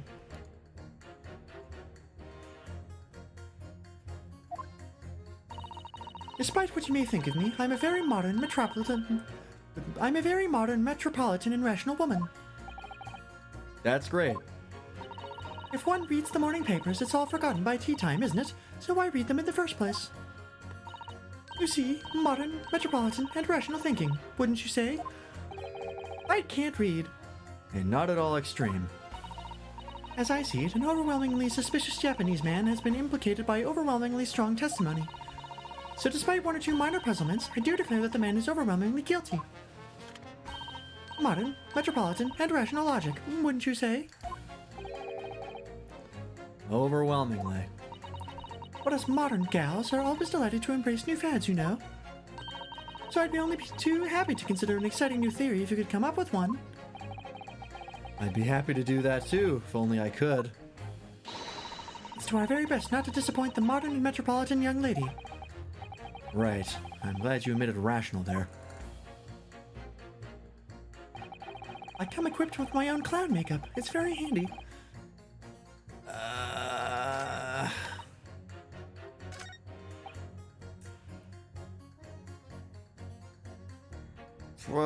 I'm curious to see what this is even gonna show if I press. Hold it! Ow! You just want to get this over with? How can you sit there and say something like that? A man's future is at stake here. Well, you and me both then, like I said before. What? I told you already, I'm a day laborer, aren't I? If I don't bring home some Reedy's with me tonight, you'll find me floating face down to the Thames tomorrow morning. What? You heard me. My missus isn't one to mess about, you know. She can be fierce, believe you me. Nothing. Another shining example of marital bliss, then. Situation like this cropped up the other day. It was, well,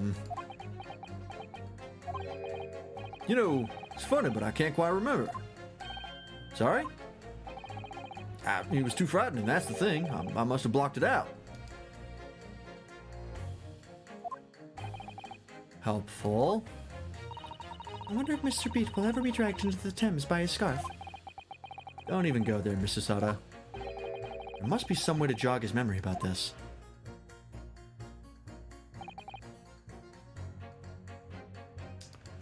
So I have to do this in order here. Whoops, I didn't mean to click. We need to demonstrate who, apart from Mr. Natsume, could have attacked the young woman on the street. Yeah, okay, I get it. I know what I have to do. I didn't mean to see this.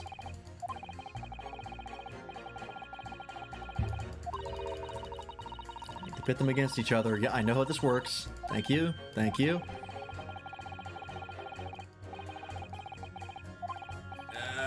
Okay, alright, there we go. So I need to jog his memory. So if I had to guess, to jog his memory, I either talk to her or the old man. So let's press. The little book was on fire at the time, was it not? It deals an additional 1d4 fire damage. With flames of love, I'll have you know. There's really no such thing as a loving incendiary bomb. Well, he brought it on upon himself. It's playing with fire to betray a fiery love. Isn't it? Well, don't you agree? Oh, well, any kind of betrayal is certainly a bad thing, yes. But I think the argument might have arisen out of your misunderstanding, Mrs. Garrett. Never really mind that. The point is, we were just having a jovial little dispute, nothing more. And I won't have any more of these suggestions that it was anything whatsoever to do with this crime. Right, well, we'll see about that. But what about juror number 5? He doesn't seem to be turning a hair at Mrs. Garrett's relentless onslaughts. It's almost as though he's used to it. What a gentle soul he is. Wow, there's a lot of domestic abuse happening. Great. What about you? Hold it! Does that have anything to do with your decision about the defendant's culpability in this case? Sorry, what's that? You'll have to speak up, lad. Could you tell us more about that fire? It was last winter. My grandchildren baked me a lovely cake on my birthday. It had 75 candles on the top, it did. What a sight to behold it was. Put candles? On a cake? Was it some kind of devil worship? Of course not. It was an angel cake. To celebrate my birthday, obviously. Seems that's a common custom here in Great Britain, Mr. Naruhodo. Anyway, I mustered all my puff to blow them out. Only I must have blown wrong somehow. The flames didn't go up, but candles went flying all over the room. I fucking threw my dentures at it. It came right out. Happens. The furniture caught and everything went up. Whole place filled with smoke. Definitely sounds like devil worship to me. And by the sneezes, I presume you mean a cold. But how did you catch a cold from a fire? What a fiasco it was. The grandchildren blessed them threw water over me as they tried to put out the flames. And then because the whole room had filled up with smoke, of course, we had to open all the windows to clear it. The windows? But it went to air rushed over me like the devil danced on my grave, it did. I got a terrible cold from it. It put me in the hospital for a while. I won't forget that birthday in a hurry. I knew it was devil worship all along. But something about this old man's story is playing on my mind for some reason. They had to open the window to get the smoke out, and that was how the window was open.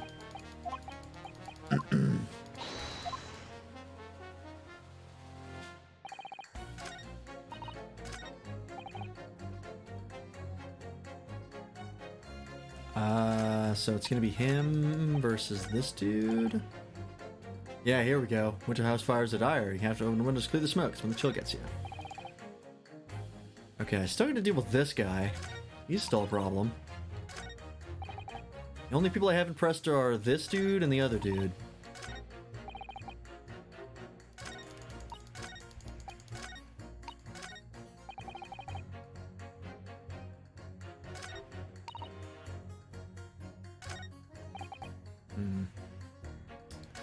I don't think I have to press that guy. I'll press fair play. Hold it! But as we know now, there were four books, not 3. Well, what difference does it make? There's every possibility that the 4th book, in fact, belongs to the defendant's landlord. Yes, that's the part I have a problem with. Sorry? Well, at the point the woman was stabbed, this landlord fellow was at home, wasn't he? Enjoying a fiery scrap with his wife or something, you said. That's not exactly how I put it, no. Well, anyway, the point is the fellow and his wife were somewhere else when it happened. I think that's what you call a strong alibi. So it couldn't have been the landlord who did it, which only leaves the Nipponese fellow. Honestly, I can't see what all this palaver's about. It's a done deal, isn't it? I suppose it is, since I have nothing witty left to say.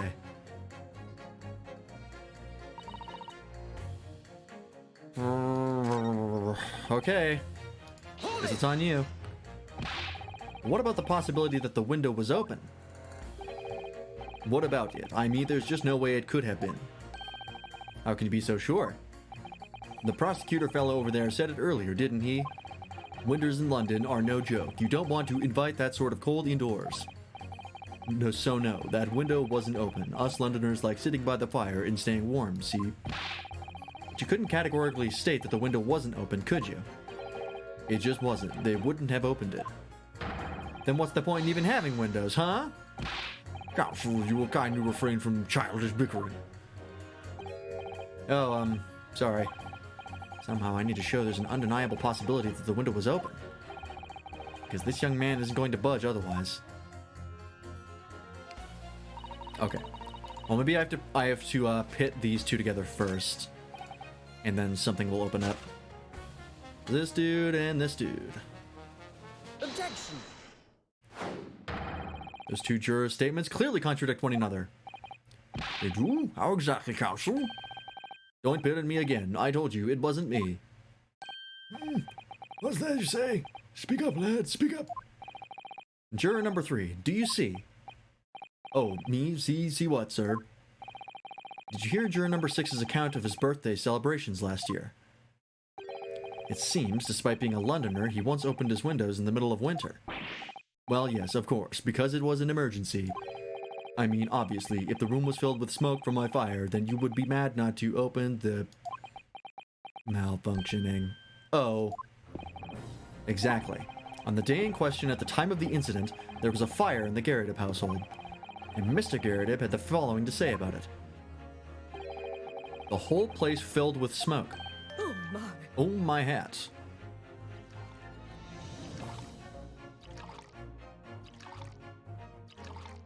Excuse me. Juror number 4, do you have something to say about that? Ow. Mrs. Garrideb. Oh dearie me. What is the meaning of this? How dare you imply that I'm hiding who I really am? It's imperative that you confirm something for the court. So please, it's time to drop the pretense now. But what is it? When the fire started in your house that day, did you or your husband open the window? What? I beg your pardon? What are you insinuating? The room would have been thick with smoke after the carpet and bookcase caught fire as they did. In a situation like that, it's inconceivable that you wouldn't have opened the window. And what if we did? Oh, all right then. Yes, you're right. My husband was frantically trying to open the window, which can't have been easy since I continued to give him a justly deserved book battering. Even though your house was on fire? Oh, you never stop throwing until the anger subsides. It would be terribly bad for the nerves to do otherwise. Of course, I should have realized. That's a significant step forward, Mr. Naruto. You've managed to establish that the window was open. We simply must have that added to Mrs. Garrett's formal statement.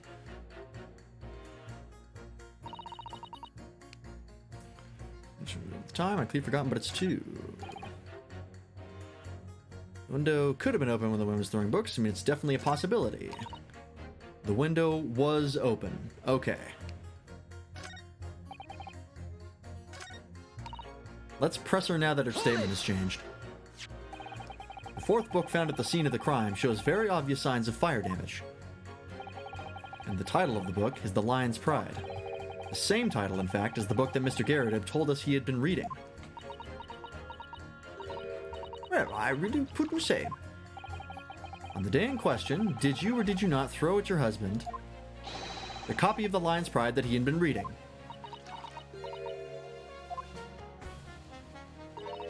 I did. It was the first thing I could lay my hands on, so I hurled it straight at him. And now you come to mention it, yes. Ow, he was rather enjoying reading it, you're right. Ow. Why did you not reveal this information to the court from the outset? Because I couldn't, you insolent little man. I didn't remember. At times like that, you pick up and throw whatever you can lay your hands on, as we well know. I really don't. I barely noticed I was throwing a book, much less ow, the title of it. Oh? I had a feeling something was going to trigger with this dude. Ow, what is it, juror number 5? You know something? I remember what it was. That memory I blocked out. Ah. It was listening to what this granny was saying, brought it all flooding back. Ow. What are you calling granny, you cheeky devil? I'm Mrs. Garrett, or the maid, I'll have you know. Man doesn't even flinch. Please tell me that's not because he's so used to being hit all the time. It was about 2 weeks ago now. I just got back home after work, like. I put my hand in my pocket for the wages I'd earned that day, and I nearly died. There was a hole. Every last penny had dropped out. Oh dear, what a disaster. You haven't heard the half of it, boy. Oh? My wife was cutting up some chicken at the time. I could hardly get the words out, but I told her straight. I've lost the day's wages, love. Next thing I knew, the blade was whistling past my ear and stuck into the wall next to me, it did. About an inch deep. No words, just terror. I could smell it then, you know. I got awful stench of the Thames. I was sure I was going to end up face down in the muddy banks that night, I can tell you. Now, that's a real disaster, isn't it? I'll never use the word lightly again. Anyway, the point I'm trying to make is this. When women lose the rag, they'll throw anything at you. Knives, hatchets, hammers, you name it. Mr. Naruto, you mustn't think that all women are so short-tempered and unrefined. No, I wasn't thinking that. Throwing household objects at people is, well, it's so uncivilized. At least attack with honor, using a bow or the like. What? Attack? What are you going to attack? Never mind. Anyway, this man's words could be rather significant, I think. Alright, we'll come back to the bow and arrow thing later, if I dare. Rage, okay.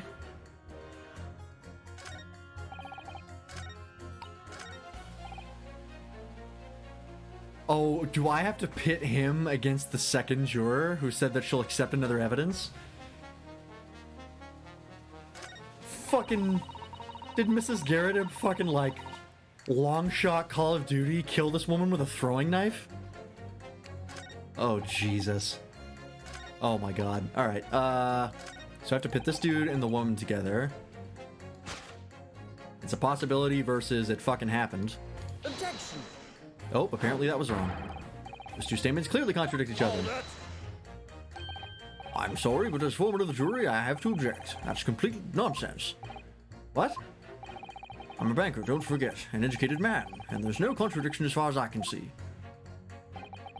Why so, Mr. Foreman? I will not permit a whimsical attack against the good members of the jury council. There was nothing whimsical about it. It's very important to listen carefully to every juror, Mr. Naruhodo.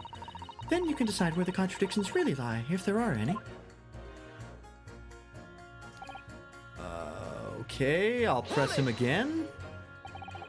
At the point when the victim was attacked on Briar Road, we know there was a small house fire in the Garrett household on the opposite side of the street.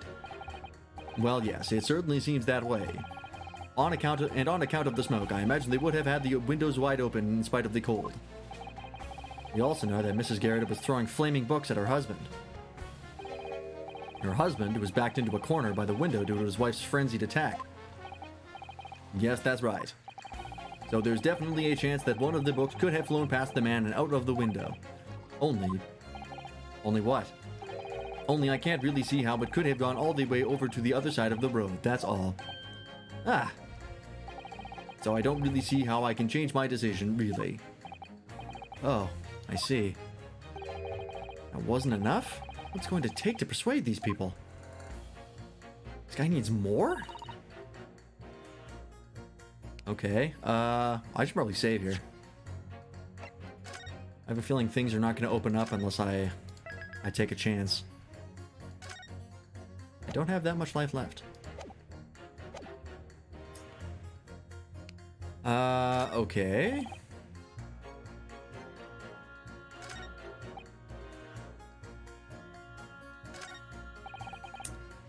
Three and 5. That was what I did initially. Or did I?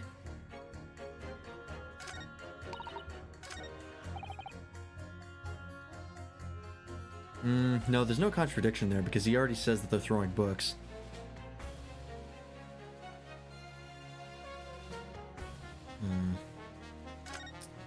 Yeah, I did 3 and 4, and then initially I did 3 and 6 to open that up.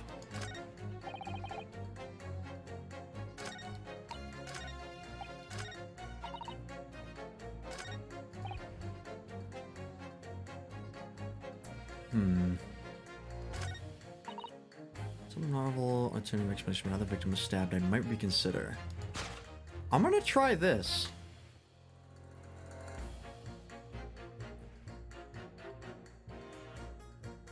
Because I think she's trying to figure out how the woman was stabbed, and this dude just said that his wife threw a fucking kitchen knife at him.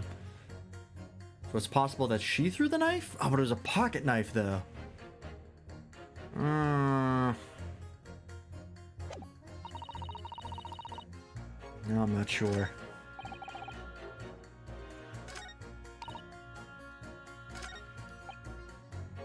Let's press this guy again.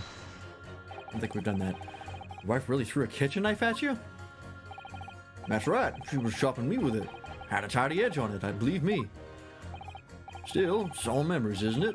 Started with that smile she threw me when we were courting. And since then, the list of things she's thrown at me has grown along with our relationship. There was a cup and a glass, then a pot, a kettle, a chair, a wardrobe, a cooker, a bathtub. Your wife must be even beefier than you. And things came to a head last week when she threw me right into the Thames. Still, she's not so bad when she's calmed down. She's a little sweetheart, really. I'm so happy for you. You want to know what I think? I think this whole idea of ladies first that we're so obsessed with in this country was started by some clever lads who've been tossed in the Thames a few too many times by their wives. That's a very interesting theory. What a terrible thought. On the face of it, this juror's statement just sounds like a really extreme anecdote. But I think it might turn out to be an extremely powerful weapon. A weapon I might be able to use to make the jurors accept an alternative explanation here. Okay. I think this is exactly what I have to do. I think I was right.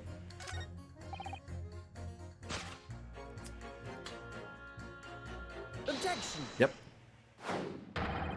Those two statements clearly have a deeply significant connection. Good grief, you mean they don't contradict each other? Explain, counsel, at once. Juror number 2, do you think perhaps that this could be one such novel alternative? Oh my, whatever do you mean? An alternative explanation as to how the victim was stabbed in the back. What are you talking about? We've demonstrated that the fourth book, The Lion's Pride, that was found at the scene of the crime, originated in Mr. Garrett's room at the top floor of his house. Therefore, it's equally possible that some other object besides the book could have found its way from the Garrett household to the street below. Yeah? What's that now? After all, Mrs. Garrett could have thrown any number of different objects at her husband. Isn't that right, juror number 4? What are you insinuating now, you little beanpole? I'm beginning to think that ever since the true origins of this book came to light, perhaps she's had a feeling this might be what happened. Now you listen here, you Eastern Ghana. As the foreman of this jury, I demand a straight answer. You give us this yarn about some other object making its way out of the house, but what? What was it? I'm really taking a big gamble here. That was a bold accusation to make, but I haven't any real evidence to back it up. But I'm certain that at the very least this warrants further investigation. Alright, Mr. Foreman, I'll try to explain the defense's theory. The other object that found its way from the Garrett household to the scene of the crime was this knife. Take that! Juror number 4, Mrs. Garrett. What now? I must apologize in advance for this, but I need you to confirm something else for the court. This knife. Have you ever seen this knife before? Ah, Good Lord, counsel, what on earth are you doing? That's the weapon that was lodged in the victim's back, man. You're giving away my plan! Ow, my lord, remember that when the victim was attacked, Mr. and Mrs. Garrett were in the throes of an argument. Mrs. Garrett was hurling anything she could at her husband, who had been backed up against the window. A window that had been opened to clear the smoke, and through which a book sailed to land at the crime scene. You can't seriously believe that. The book was found in the victim's grasp. Are you saying that it flew out of the window across the street to land neatly in her hand? Even my missus hasn't got aim like that. Yes, I admit there are many details we don't yet understand. But that's the point. That's precisely why we must not allow this trial to end. Not right now. oh my. Mrs. Garrett, your answer, please. Have you seen this knife before or not? Oh,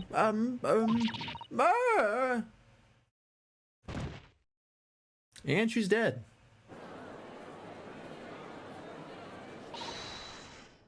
My lord. I wish to change my decision. I'm a woman of my word, after all. Thank you, madam. Yes, I agree. I certainly didn't see this coming, but I just don't think it would be right for this trial to come to an end now with so many unanswered questions. That missus is a clown, I know. Mr. Foreman. I'd have to agree. Not that I think the granny did it, mind. Oh, I got everybody. With one fell swoop. Yes, you know what? I'm not quite happy about this at the moment either.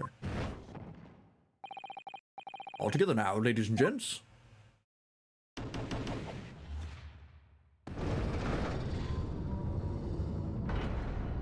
Back from the brink of death. We did it. Oh, congratulations, Mr. Naruhodo. So, as a result of the defense's summation examination, a number of jurors' leanings have changed. Yeah, the old man didn't make a decision. I told you to stop murdering people. I wasn't even there. It's not me. I swear.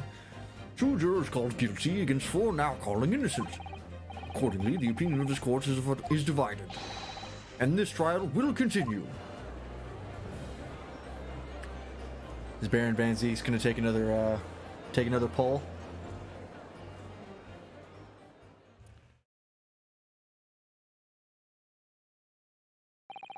Now then, Lord Van Zeeks, how does the prosecution wish to proceed? By getting very drunk. This trial is rapidly descending into a farce. And I need to be drunk to appreciate it. Like a corked wine, the first few sips are bitter enough. I don't want this anymore. It's disgusting. But what follows is so repugnant, it's good for nothing save the gutter. If I may, Lord Van Zeeks, the defense has just put forward a credible alternative explanation for what happened. Credible? Is that your considered opinion, Mr. Foreman? The defense's argument is a joke to which I barely know how to respond, but let me start by insisting that you must all familiarize yourselves better with the relative positions of those places being discussed. What do you mean by that? What's his angle this time? It should already be more than apparent that between the crime scene and the Garrett household was a rather wide street, Briar Road. Which means that the distance from the Garrett's house to the scene is some... yes, 15 yards. Let me see. 15 yards. That's around 14 meters. 14 meters? Oh, that's a little farther than I'd imagined. It's really not that far. And as you ladies and gentlemen of the jury rightly noted as having portentous significance, the fourth book was found in the victim's clutches. In other words, the smoldering book wantonly hurled by the lady of the house traveled some 15 yards to land on the opposite side of the road, neatly between the collapsed victim's finger and thumb. Is that your final conclusion, my learned and deluded friend? And did the jackknife follow at a near identical trajectory to plunge into the middle of the victim's back? This fantasy is somewhat stretching the notion of having a bad day for the victim, I think. Ow. Even those pathetic serialized detective stories have more believable plots. There's nothing I can say to that. That prosecutor loves the sound of his own voice. Miss Usada. Serialized detective stories are pathetic, are they? How dare he? Maybe let's pick our battles here. My lord, might I be allowed to speak? As judicial assistant, you may speak for the defense. Yes, go ahead. The prosecution may consider the idea a fantasy, but what the defense has postulated was believable enough to persuade the jury to change its leaning. And as such, the court has a duty to explore this alternative explanation as thoroughly as possible. To that end, juror number 4, Mrs. Joan Garrett, must be called to testify and submit to cross-examination. Saints alive! A cross-examination of a juror? These two have just been standing here. The couple. Order, order, order! Well, this is highly irregular. It is unprecedented for a member of the jury to be summoned to the witness stand. Objection! Fuck it. Fuck it, just fuck it, and unnecessary. Lord Van Zeeks! There are already witnesses in the stand whose testimony the defense may further cross-examine. If my learned friend's farcical theory has any truth in it, then both a burning book and a jackknife must have thrown through the sky before this couple's eyes. Through the fog? They couldn't see it. And we must assume they would be able to testify accordingly. What say you, witnesses?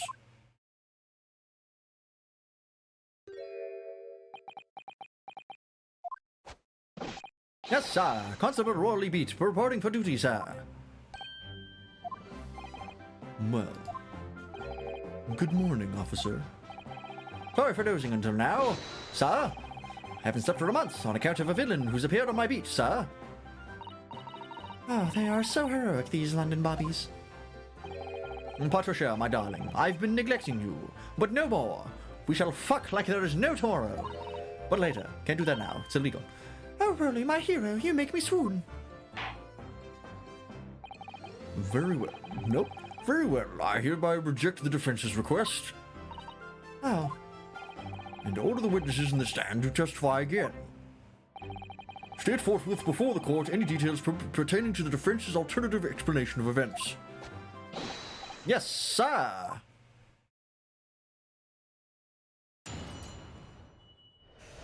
All right. What do you got? This case has nothing to do with Mrs. or Mrs. Garrett, but believe me, a London Bobby is good for his word. You see, sir, the windows on the top floor of the Garrett are top-hinged casements. Obviously, if anything had been thrown out of the window, we would have seen it. I did leave the scene and go fetch help, but my trusty Rolly was there to make sure nothing was disturbed. I didn't take my eye off the crime scene for one moment, sir. Nothing strange to report on that front, sir. Great. Well, this is quite startling. Top-hinged casement windows. That detail was not in the police report, Constable. Ah, yes, sorry about that. I must have been a little drowsy. Ahem. You cannot excuse your sins with drowsiness every time, Constable. No, sir. Sorry, but what exactly is a top-hinged casement window? And you cannot excuse your ignorance with such trite remarks, my learned friend. Of course. Sorry. I found it, Mr. Naruto. Cast your mind back to the windows in Mr. and Mrs. Garrett's room. All right, I'll try. It's like I'm there. So the window opens in order to allow air to circulate inside the house. But as it's a top-hinged casement window, it swings open along the upper edge, you see. I'm glad you've rectified your ignorance. A casement window's most prominent feature is its stay, a metal bar which prevents the window from being opened beyond a certain amount. It prevents it opening? This is all news to me. Absolutely correct, sir. In other words, if a book or a knife were to have been thrown through the open window, would have clattered against the pane and fallen straight down to the pavement below. Oh. You see the problem then? Good. Education in windows is complete. There was never any possibility of either the book or the knife traveling 15 yards over the road. That is, unless the window pane had been shattered, something we've discounted already. That can't be! Did you see that, Rolly? That young Japanese man just collapsed in agony. Oh yes, my darling, I saw it. I saw how he crumbled before me. Oh, Rolly, you're so strong. I hate the Japanese. Fuck him. How is this happening? I haven't even started the cross-examination yet, and already my argument's been destroyed. Counsel, if you could drag yourself upright again, the court awaits your cross-examination. My lord. Oh good, another desperate situation. Great, we have like 3 sentences to press. There were 5? Really? I thought there were less than that. Top-inch casements. Obviously, if anything had been thrown out of the window, we would have seen it. Did leave the scene to go and fetch help, and my trusty ruler was there to make sure nothing was disturbed. I didn't take my eye off the crime scene for one moment, sir. Nothing strange to report on that front, sir. Prove it. Hold it! Nothing to report. That's correct, sir. I had my eyes wide open the entire time. Never looked away for a second. No one else approached the scene, and nothing was removed from it. I can swear that's one of the odds on us, sir. Really? That seems a little strange. Beg your pardon, sir. Strange, sir. Seems altogether regular to me. This burnt copy of The Lion's Pride was originally in the Garrett household. So the question remains, how did it find its way into the hand of the victim? Can you shed any light on that, seeing as you were at the scene of the crime the entire time? Aha! Could it be a different copy, sir? One that just happened to be burnt as well? Even if that were possible, why would the victim have been gripping a book like that in her hand? As we can see from this photographic print, she had a bag over her shoulder. Well, sir, that book was in the lady's hand from the moment we arrived at the scene. Is that so? Something about this statement that's not sitting right with me. The 2 mysteries of how that knife ended up in her bag and how that book ended up in her hand. There must be some common thread between them. I'm so sorry, Mr. Naruto. I had no right to speak out. What do you mean? I've requested the cross-examination of Mrs. Garrett without consulting you, even if the judge did deny me. Oh, I see. Well, I agree with you. We do need testimony from Mrs. Garrett. If we're ever going to get to the truth of this matter. Do you really think so? Well, think about it. No matter how far it is across the road or how that window opens, Mr. Garrett's book found its way to the scene of the crime somehow, didn't it? You're right. And then there was Mrs. Garrett's reaction to me showing her the knife. The woman's hiding something, I'm sure of it. You're right again. We need to use this cross-examination to uncover more clues. Was she, like, in disguise or some shit? Because she has the same build as the victim. I have no fucking idea how that would work. But... I don't know, maybe they swapped places? Get to the bottom of this one way or another, I swear. Yes. Okay. Hold it! Gotta keep pressing.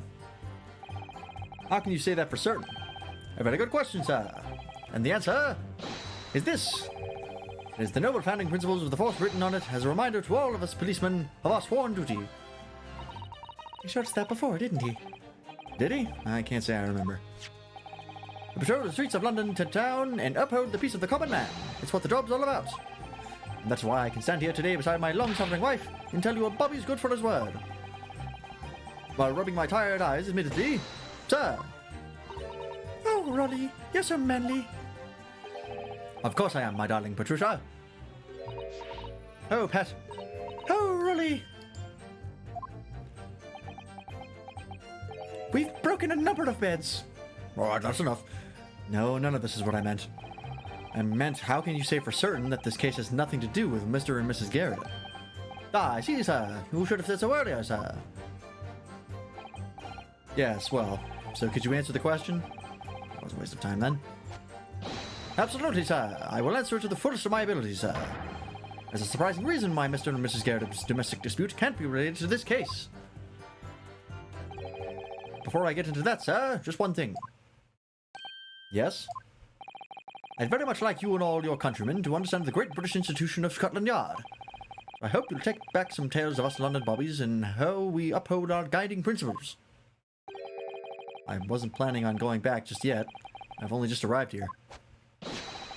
So, to that end, sir, I'd be happy to lend you my warrant card for your perusal. I must warn you, you won't be able to get through it without shedding a few tears. Thank you, I'll try. There we go, I knew that was going to be evidence at some point. Let's take a look.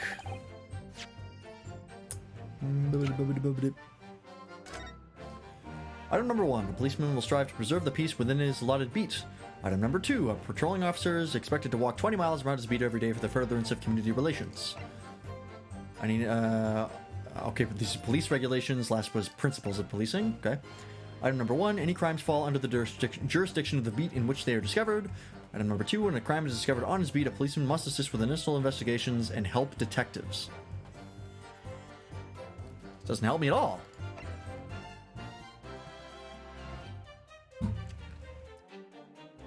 – 20 miles. It's fucking useless.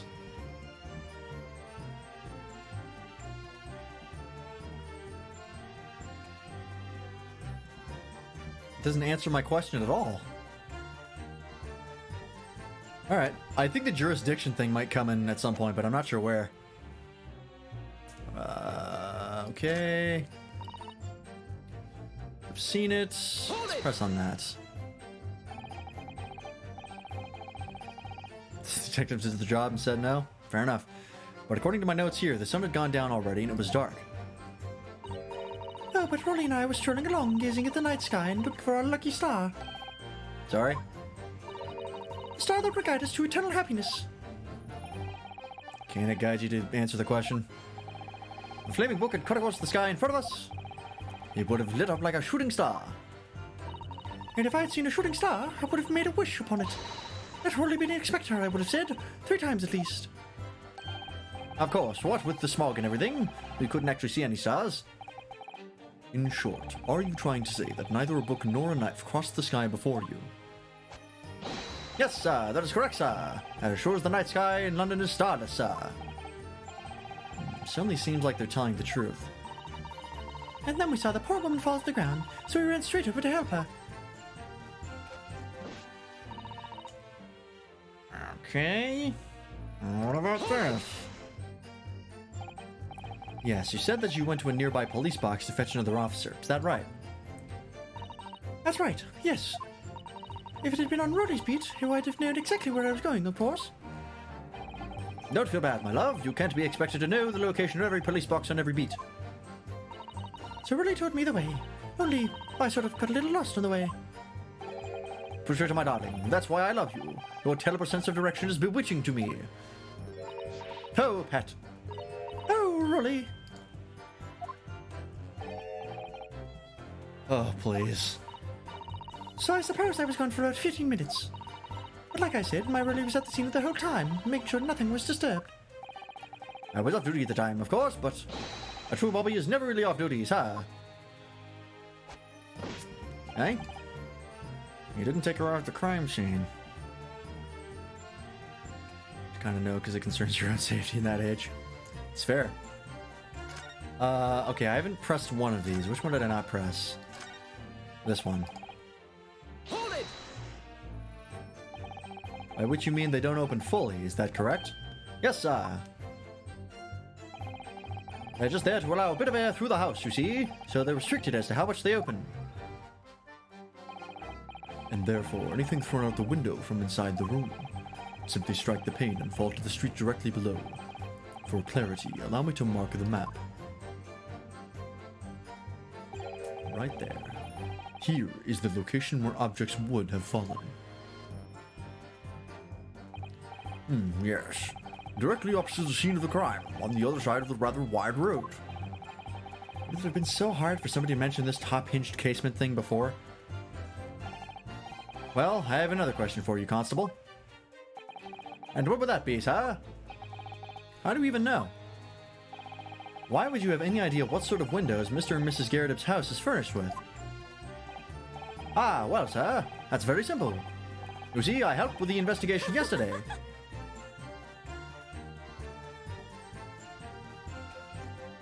Oh? Excuse me. Do you have something to add, Mrs. Beat? I'm sorry? You look, well, delighted. Is there some particular reason for that? Oh, I was just remembering. That's all. We really were. So lucky. Lucky? What do you mean? Well, of course I feel terrible for the poor woman who was attacked. Don't misunderstand me, please. We were just so lucky it didn't happen on Rolly's beat. It was so close, you see. Oh, I hadn't realized. Oh yes, that's Street Briar Road. That's the boundary between Rolly's beat and the next one. Isn't that right, my love? Ow. Constable Beat. Oh, hey, yes, that's right. That's the reason I was helping out with interviewing the occupants of the Garrett household yesterday. That house is on my beat, you see, sir. That really was cutting it close then.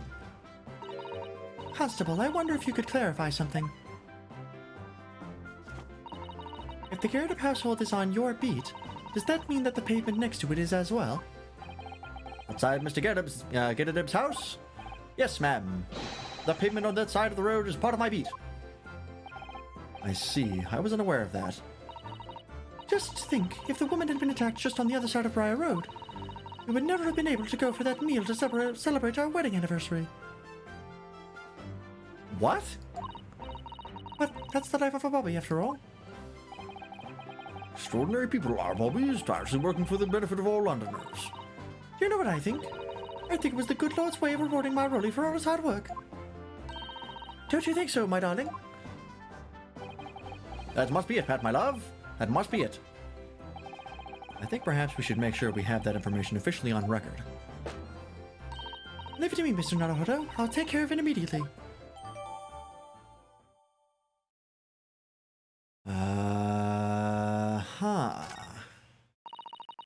And now it's my turn, I think. Interesting. Oh, here we go again. Can I ask you something? Please, Mr. Lawyer, sir? Oh, yes, of course. What is it? You're doubting us, aren't you? I can tell. What? I wasn't really. I mean, what's she doing? Please, just because I'm a woman, it doesn't make my testimony less valuable. You might just see me as the wife of a policeman, but I'm a woman by my word, I am. I really don't remember ever suggesting that I doubted you. No excuses. I don't want to hear it. My voice will be heard. My lord, you'll let me speak, won't you? Yes, Miss Beat, I will allow you to supplement your testimony if you so desire. Hoist yourself by your own petard again, please. I insist. Sometimes the path of least resistance is the sage one. It was a very loud mutter. I heard that. That Japanese man thinks a policeman's wife's word counts for nothing, does he? Well, watch out, sir. I might let you get away with something like that, but my really won't. Duly noted, Mrs. Beats. Please, I humbly ask you to continue. What could you possibly be about to say, I wonder? I know what I saw. My eyes never let me down. My sense of direction is a little off sometimes, though. What do you mean by that? Hold it! Elaborate. Mrs. Beat, nobody's questioning what you told us. I saw it, I did. That evening, I saw it clearly. That little Eastern man with the whiskers and the funny curved back slinking away from the scene. And I know what I didn't see as well. I didn't see any flaming books or knives flying through the sky. All very clear. You also mentioned something about having a poor sense of direction. Oh, yes, well, that's a little embarrassing, really. I'm always ending up at the wrong place when I've made arrangements to meet Rolly. He gets ever so cross. Excuse me. Constable Beat, is there a problem?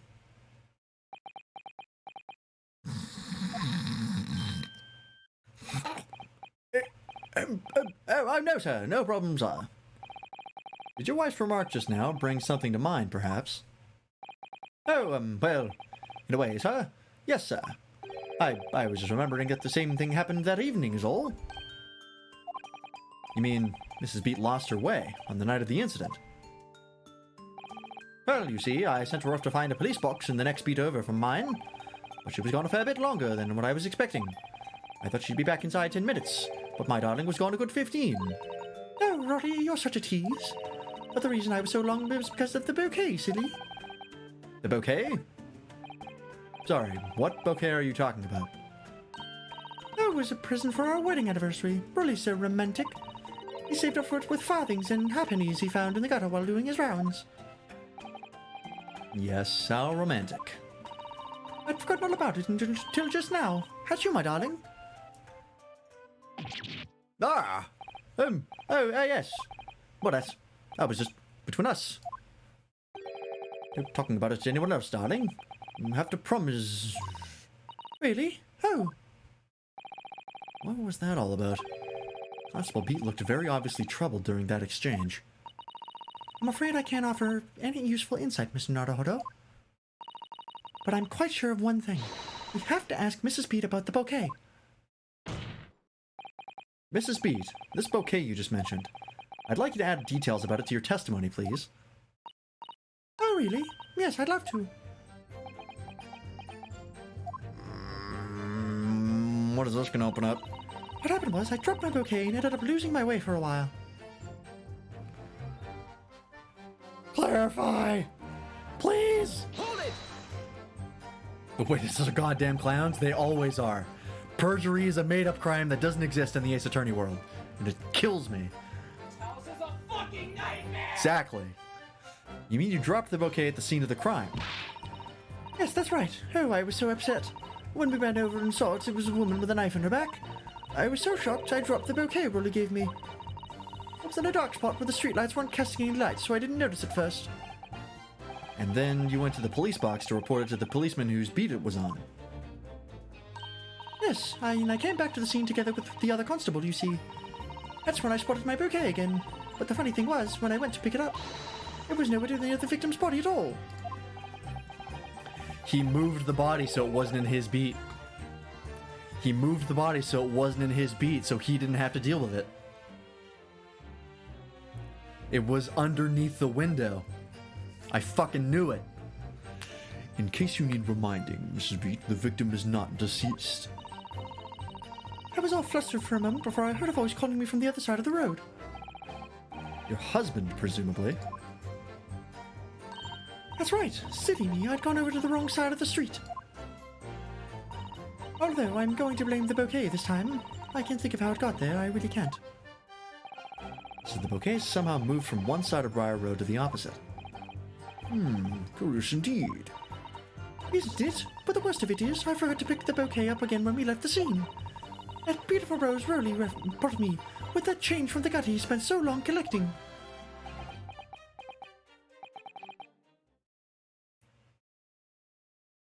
By bouquet, do you perhaps mean this sorry solitary rose?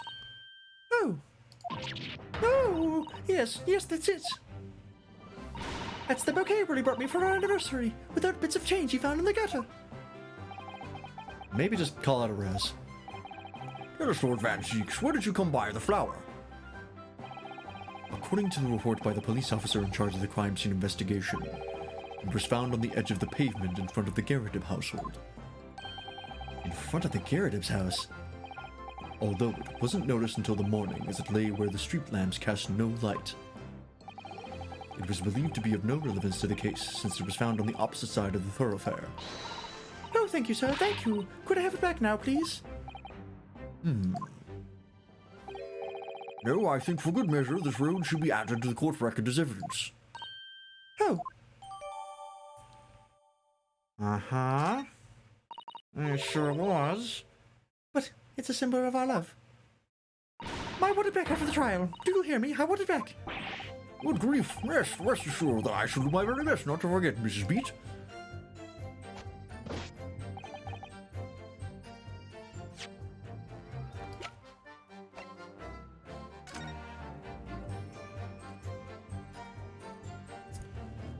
Oh, I was hoping there would be blood on it. Oh, I was hoping there would be blood on it. Fuck. An English rose. It's such a beautiful flower. Ah, this is a rose, is it? I've never seen one before. You're not taking interest in flowers, Mr. Naruhodo? I wouldn't say that exactly, but I do know 3 types at least. Hush. 3? Yes, plum blossom, peach blossom, and cherry blossom. Perhaps you should consider branching out. Learning some that aren't fruit tree based, for example. Okay. What about this? It's a very stylish paper that the flower's wrapped in, isn't it? It's just an old newspaper, Mr. Naruhodo. Oh, I suppose it's because I'm not used to seeing English print. They look so exotic to me. Ah, I see. Something wrong. Oh, no. I was just thinking that if you wrapped a stone-baked sweet potato in English newspaper, it might look something... might look like some sort of fancy cake. Ah, Susato-san, you do love your cakes.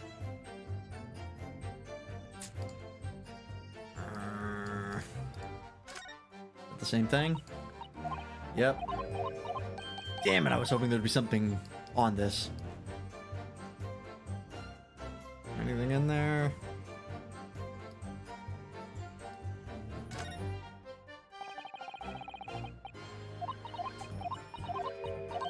Stabbed it with the sharp end of the rose. Okay, nothing there. Nothing here. Okay. Well, it's good to have.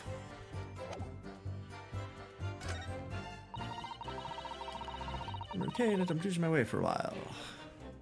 Can we press this, right? Yes, okay.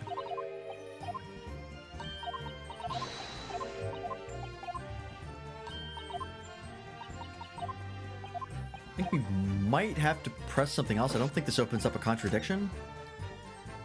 Let's see what it says here. Well, Mr. Naruhodo, what do you make of all this? Yes. The whole idea of an invisible attacker has been troubling me all along. But I believe I'm starting to get a picture of what really happened here now. The 4th book that had no business being at the scene of the crime made me sure that Mrs. Garridib was hiding something from us. But it's becoming increasingly clear that someone else has been hiding something from us as well. I think I may already be armed with everything I need to strike a decisive blow here. This time, It's going to expose the whole truth about this mysterious affair. Okay, so I think that's... It's telling me I can present here. I'm gonna quickly save.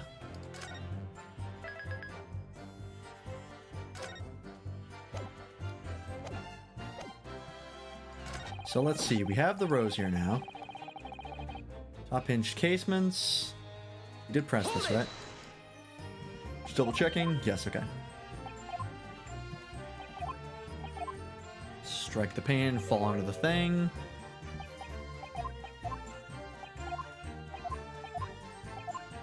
Yep. It's outside his place. Aha! Aha! Ha ha ha ha ha!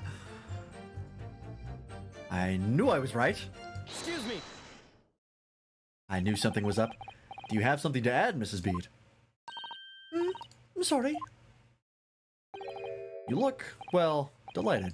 Is there some particular... Oh, this is the same thing. Okay, fuck. Never mind. It played the text slower. I thought it was a different part.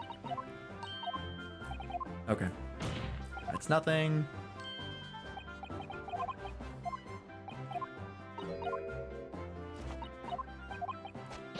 I thought I'd opened up another avenue. Okay, let's see. What else we got? See if it had been thrown out the window, we would have seen it. The scene nothing was disturbed. I dropped my bouquet and ended up losing my way for a while. I didn't take my eye off the crime scene for one moment. Nothing strange to report on that front. Let's review the evidence here. Present for Patricia Bede from her husband, Rolly, the shock of seeing the stabbed victim caused Mrs. Bede to drop the rose where she stood.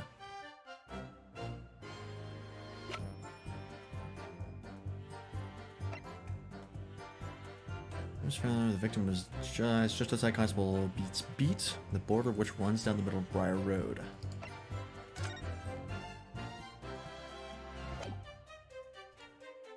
Okay, so I have to prove somehow that wherever she dropped the rose was where the body was originally before it was moved.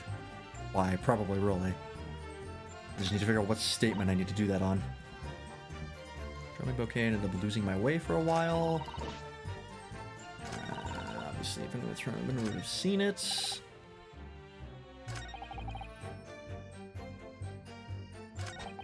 Is it on the same thing? Dropped my bouquet and ended up losing my way for a while.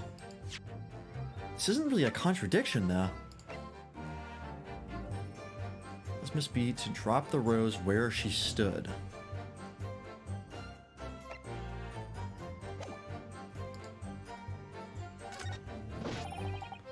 Didn't take my eye off the crime scene for one moment. Nothing strange to report on that front. What do I present on here? I'm kind of lost. I feel like none of these are contradictions that the rose can... Because I know what I'm trying to prove, I just don't know how to prove it. Eyes on the crime scene with the rose? I was thinking about that one.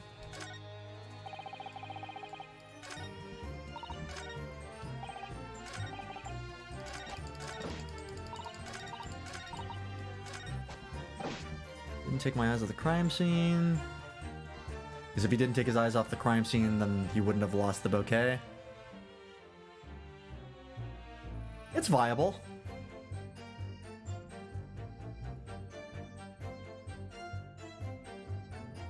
We'll try it. We still have 3 life left, and I do have a save to save. Let's do it. Objection! Aha! It was that one. You claim, Constable Bede, that there was nothing to report in the 15 or so minutes you were guarding the scene. But that cannot be. I think this is... I think that what the contradiction was the bouquet ended up moving positions as far as his wife was aware, so something must have happened to the bouquet, but he said he didn't see anything. I think that was the contradiction. What do you mean to say? In your testimony just now, Mrs. Bede, you explained to the court that when you arrived back at the scene of the crime with the policeman assigned to that beat, the bouquet you had dropped at the victim's side was no longer anywhere nearby. Objection! Yes, on the opposite side of Briar Road to where the victim was attacked. But considering the size of that meager bouquet, if a single sorry bloom can be so described, no doubt was blown in the wind across the street, back into the gutter where it belongs. Wow. What an asshole. Meager? Protection. But if that were the case, why did Constable Beat not testify to the fact? No one has approached the scene and nothing was removed from it. Constable Beat swore to that on Scotland Yard's honor. But the bouquet belonged to me. It has nothing to do with the case. That's why Rory didn't mention it, I'm sure. No, because sadly, it's not only your bouquet we're talking about here. Al, more than one thing in this case is mysteriously the wrong way around. What are you talking about? Think about it. Besides Mrs. Beat's bouquet, there's Mr. Garrett's book. Mr. Garrett's copy of The Lion's Pride, which was thrown out of the window by his wife, would have struck the pane of the casement window and landed here on the west side of the street. And yet, it was actually found here on the opposite side of the road in the victim's hand. Meanwhile, according to the testimony we've heard, Mrs. Beat's bouquet should have been dropped here at the scene of the crime on the east side of the street. But in fact, it was actually found here on the opposite side of the road in front of Mr. and Mrs. Garrett's house. There's no logical explanation for those things, unless somebody deliberately moved them. What are you trying to say? The way you're talking, it sounds like you think my Rory's done something wrong. It isn't a word that scrawny lawyer says.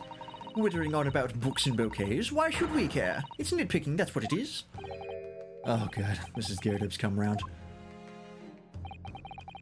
You might call it nitpicking, Mrs. Garrett, but deliberately meddling with the scene of a crime is a criminal offense. It's called, Tampering, Mr. Naruhodo. but the person responsible for this tampering cannot admit to it, for a very subtle but compelling reason. Objection! Ow. Tempering. You've barely heard the term before. Tell us, my learned friend. Who would have possibly had cause to carry out such an elaborate deception? Yes, there is someone who tampered with the scene of the crime that evening. All the evidence and all the testimony points to that one particular person. Counsel, I must demand that you substantiate this conjecture. Who are you saying is responsible for tampering with the scene of the crime? It was Rolly Beat. Take that! Obviously, there's only one person it could have been. Constable Rolly Beat, it was you! What? A policeman? A member of Scotland Yard? What nonsense? Why would my Rory do something like that? There's no one straighter than my husband. Nobody works more tirelessly for the people of London. He's so not gay, it'll boggle your fucking mind. Mrs. Beat, you said in your testimony that your husband asked you to go to a nearby police box to fetch the officer on duty. The 15 minutes that you were absent from the scene is the only opportunity anyone had to tamper with it.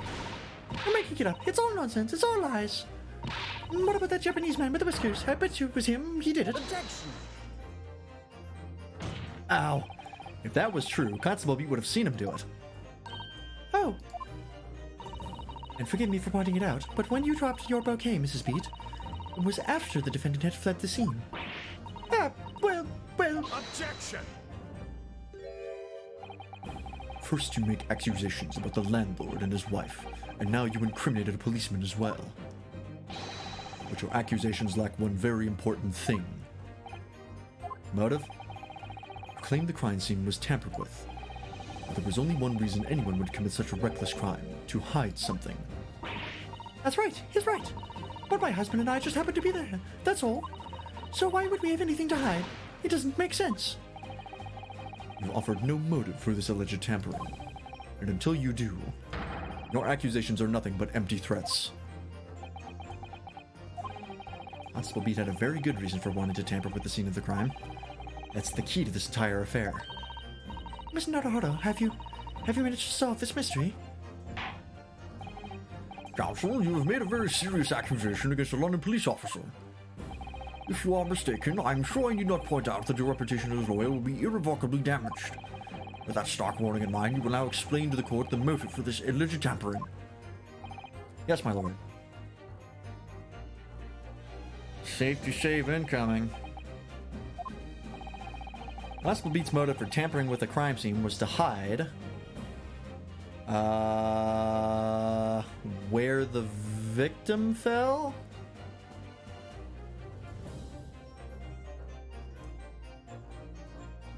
Well, it's kind of both the bouquet and the victim. It's kind of all of these, actually.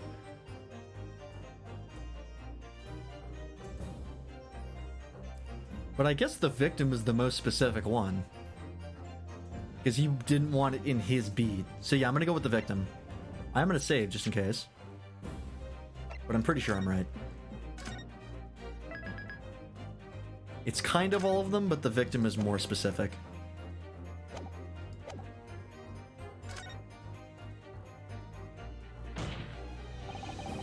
Where the victim fell to the ground. That is what this Bobby had to cover up, at all costs. Oh yeah, because it was their anniversary, right? They had a dinner reservation. And so he didn't want to miss that, so he moved it into the other dude's beat so he could take care of it. What?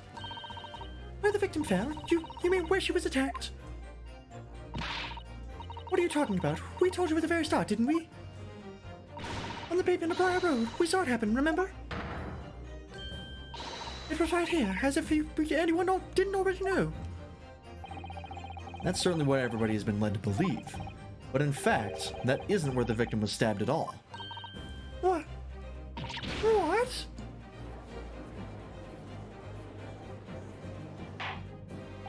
I'm beginning to wonder where this tumultuous trial will end, Counsel. Oh, if that's your assertion, then the court is dying to know, my Nipponese friend. Where are you proposing that the crime actually took place that evening? Right here. Take that! But that's on the opposite side of the road. I don't understand. On the evening in question, Mr. Garrett's book fell directly down from the open window above. And your bouquet, Mrs. Beat, never moved at all. What did move was the scene of the crime itself. Good gracious! Objection! Aoi, perhaps you haven't been listening to the ample testimony the court has heard. But these witnesses both saw the moment the attack took place. That's right, I saw it, with my own eyes. It was 5 o'clock in the evening and already dark. There was the typical... Why? That's what we all want to know. It was 5 o'clock in the evening and already dark. There was the typical London fog on the ground. When you saw the incident unfold and ran to the victim's aid, that was actually on the west side of Briar Road. No, that's not true. It can't have been. Constable Beat then arranged for you to be absent for a while by sending you for help. And during the 15 minutes you were away, he transplanted the crime scene. He moved all the things shown in this print, the victim, herself, the 4 books, he moved everything, in fact, to the pavement on the east side of Briar Road. Extraordinary. But the constable overlooked one thing. What? What did he overlook? The bouquet, I presume. Exactly. The prosecution told the court just a few minutes ago about the discovery of the rose bouquet. Lord Van Zeek said it wasn't noticed until the morning, as it lay where the street lamps cast no light. Yes, it couldn't have been seen in the dark, obviously. Which is why it was only the bouquet that was found in its original position on the pavement on the west side of Briar Road. And that is the defense's theory about what really happened that evening. How do you respond, Constable Rolly Beat? I have a feeling we're about to see some shit.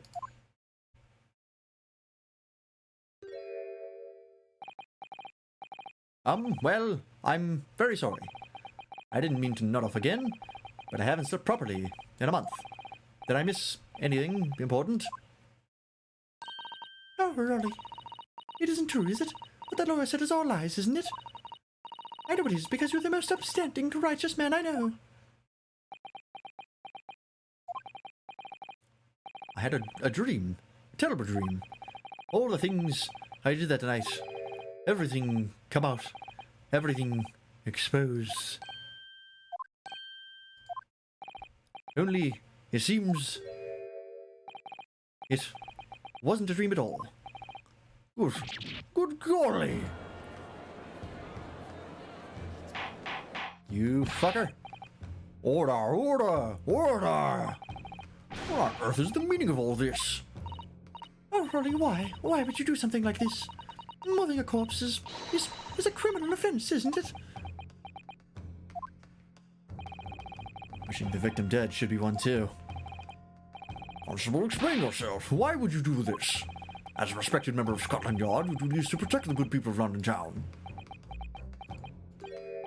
I can say, sir. What? I really am ever so sorry about all this. For damaging the Yard's reputation.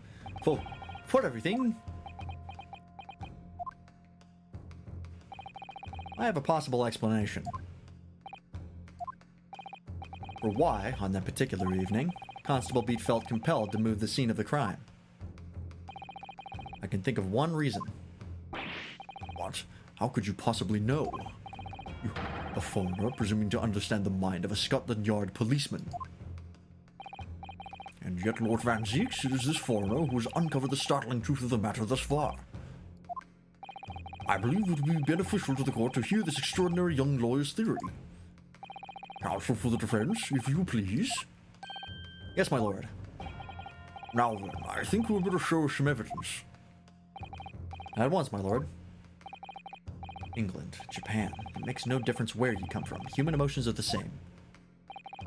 And I think I have a fairly good idea of the feelings behind this man's actions.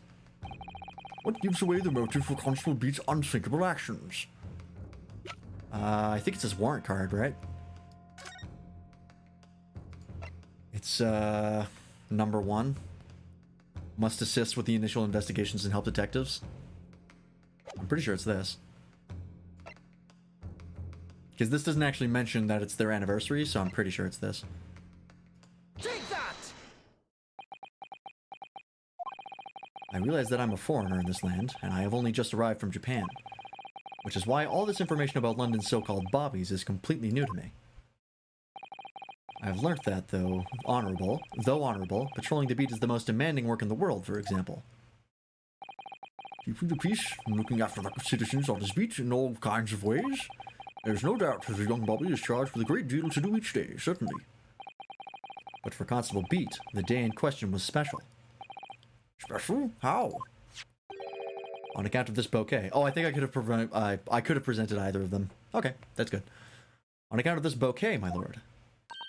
Oh, yes. It was our very first wedding anniversary. Constable Beat had worked so hard to be able to afford this simple gift for his wife, and was so looking forward to taking her out for a celebratory meal. When he and Mrs. Beat stumbled upon a crime scene along Briar Road. When he saw that shadowy figure through the fog collapse on the pavement ahead of him, what must have gone through the man's mind? Ah, just on that one particular day, I was looking forward to celebrating my wedding anniversary, sir. I'm adding sir, so he's infecting me. Mrs. Beat puts up with a lot being married to a bobby like me. I wanted to show my dear wife how much I care.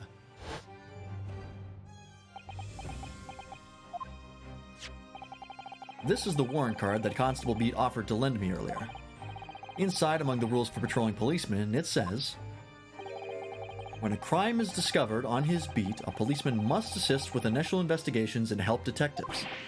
Aha! Constable Beat.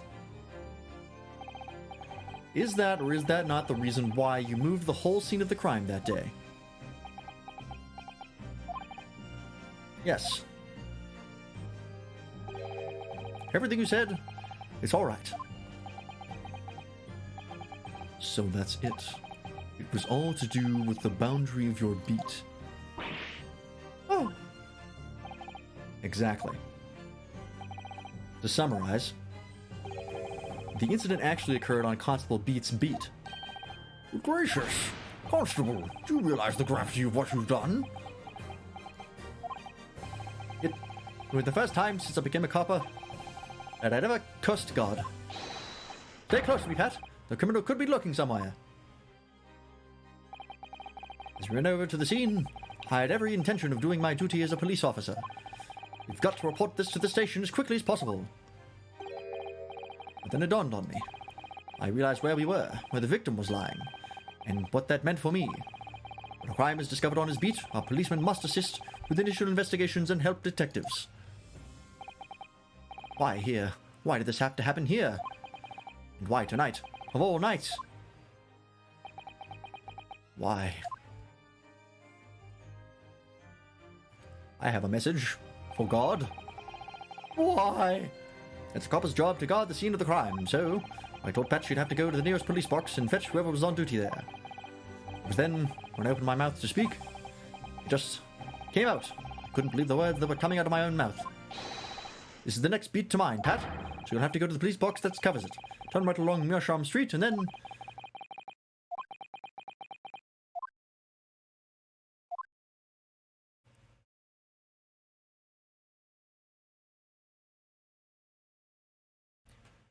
You daft fool.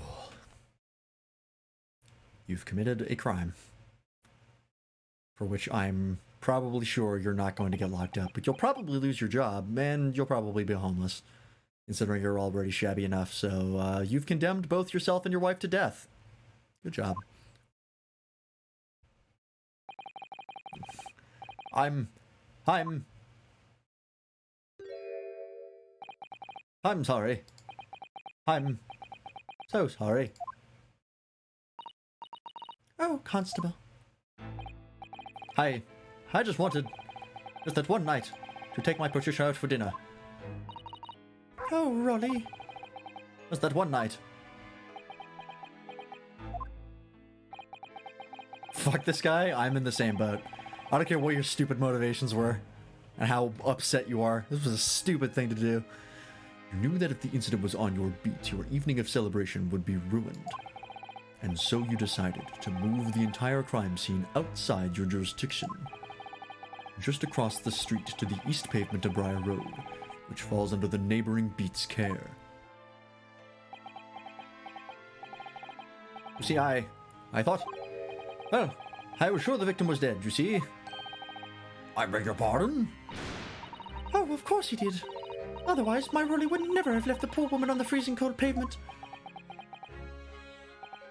I see your meaning now. But God got me back for my sins, didn't he? That's why I missed the rose I bought for Pat. Oh no, Rolly, that was all my fault. I should never have dropped it in such a dark place. I'm so sorry, Rolly.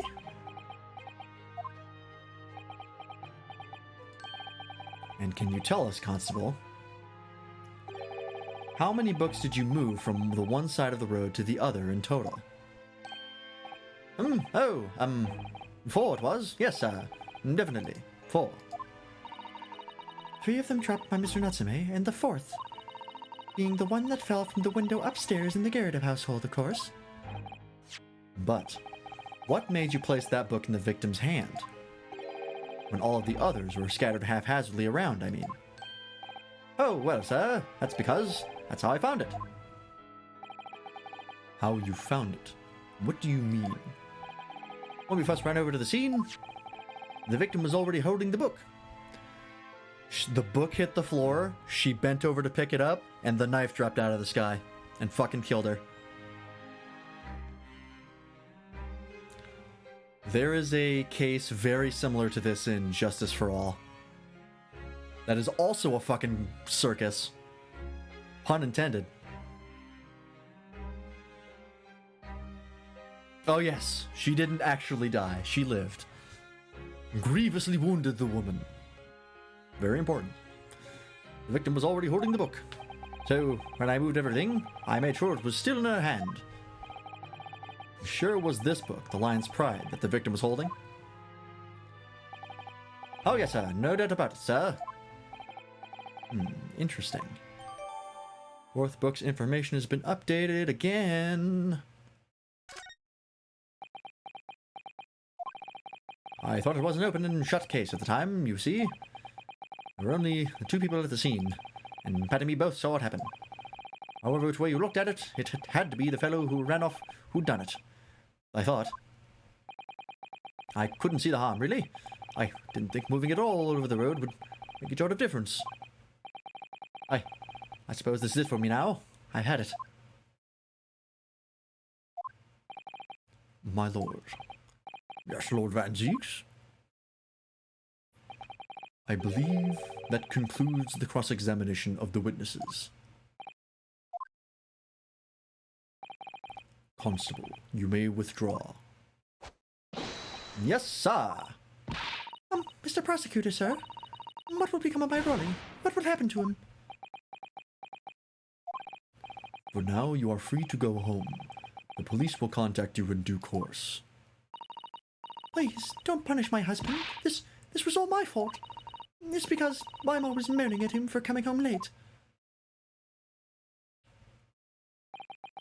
Leave it now, Pat. Let's go home. I'm tired. All right then, my love. One last thing, Constable. Sir?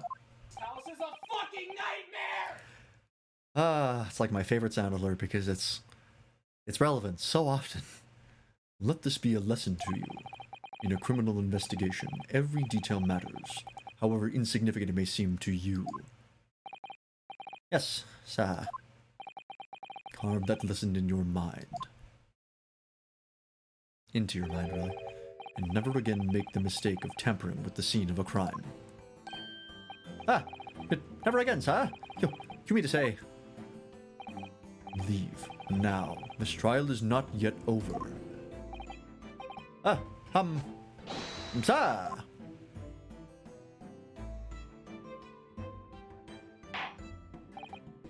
Well, quite a startling revelation, I must say. Never thought of a third party transmitting the entire scene of a crime like that. Indeed, my lord. Nevertheless, there are some immutable facts here. Principally, that the accused, Mr. Soseki Natsume, is the only person who could have possibly committed this crime. Objection! At best he'll be demoted. Fucking ACAB, man. No, I disagree. Now that we know the true scene of the incident, there is someone else. Another person who could be responsible for the knife in the victim's back. Forgive me for being presumptuous, but I believe the prosecution is probably well aware of this possibility already. Lord Van Zeeks, is this true? Very well. Name the person if you will, and if further investigation is warranted. The prosecution has no objection to the trial continuing. We'll name this other person who could have perpetrated the crime. Joan, you bitch! Take that! The defense would once again like to request the cross-examination of a new witness, my lord. Once again? My assistant made the same request earlier. In order to finally reveal the truth about this case, it's imperative that we cross-examine juror number 4, Mrs. Joan Giradeb. Me? Oh dearie me. Objection! Ow. That request has already been denied. Objection! But the situation is very different now. Mrs. Giradeb, answer me this. What do you want now, you little toad? At the time of the incident, you were engaged in a violent argument with your husband, Mr. Joan Giradeb. In the course of the argument, a minor house fire was ignited. And to clear the smoke from the room, your husband opened a window that looks out over Briar Road. Well, what of it? You threw this book at your husband when he was cornered with his back against the window. Upon striking the pane of the open-topped hinge casement window, that's a fucking long-ass sentence, the book plummeted directly down. Ow. Finding its way to what we now know to be the true scene of the incident. Yes, and as I said, what of it? During the argument, you were beside yourself with rage. As such, you threw not just books, but anything you could lay your hands on. So, let me ask you one more time, Mrs. Giradeb. This knife, the one removed from the victim's back, have you really never laid eyes on it before? Ah,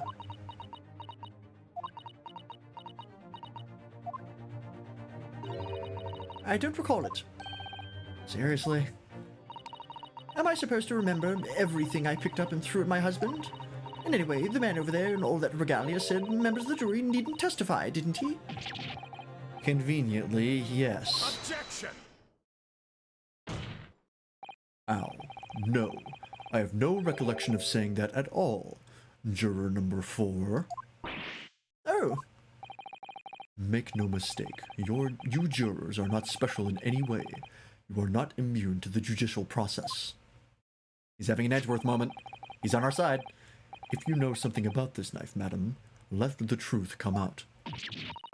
but that's just a common or garden knife. It could have come from anywhere. I have several like that at home. If one went missing, how would you expect me to know? What's that? Are you joking? What are you saying, please, Mrs. Garrett? Now you listen to me. I refuse to believe all this nonsense. I couldn't bear the thought that I'd injured someone. Do you hear? I couldn't bear it. Oh, the poor woman. So, yes, I want evidence. I want to see hard evidence if you're going to insist on this being my fault. You're going to have to prove to me that I threw that knife if that's what you think. Come along now. Chop chop. Do your worst. Well, Well, Mr. Naruto? if I had evidence like that, believe me, I would have thrown it at her already. Ow. Then take the stand, juror. Oh, The prosecution does not object to the defense's request to cross-examine this woman. Thank you, Lord Van Zeeks. I'm going to have to testify. Juror number 4. As I'm sure you will appreciate, having observed it with your own eyes today, witness testimony can lead to the most extraordinary truths being unearthed. Truths of which the witnesses themselves may not even have been aware. Oh, dearie me.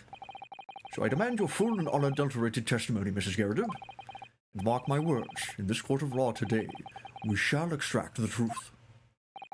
Do you concur, counsels? Certainly, my lord. Oh, that's what I'm hoping for, my lord. Spicy! Such a strange feeling. For the first time since arriving in this country, it actually feels real.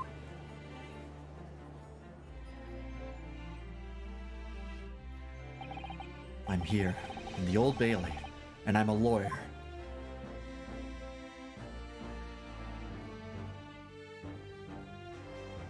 Here we go. Witness, state your name and occupation. Oh, Yes, it's all working. It's working. Thank God. yes, my name is Joan Garrett. And I'm, well, I'm a juror and such like. Sounds like even she doesn't know if she's a housewife or maid or what anymore. The court has decided your testimony is required in order to clarify matters in this case. Do you understand, madam? Yes, my lord. You will tell the court everything that took place in your household on the evening in question. And I warn you, do not attempt to hide the truth. Oh, dearie me. Look at her jiggle. She's made of jello. Oh, is this her husband? I think it might be. Shut up, Jody. Nothing to worry about now. Sir, you are not required here. Oh, I didn't know you were here, John. Was only you in the room that day, old thing, was it? Rather think I ought to testify as well, don't you? But what about your knee, dear? How the fuck did he get here? I assume he was just in the stands and then just fucking walked out like fucking Vince McMahon. Like, oh hey, I'm here now. Don't you worry about that. Hardly notice it. I'm not the sort of chap to leave a comrade to face disciplinary action alone. Fucking nightmare! Oh, John. I presume you are Mr. John Garrett.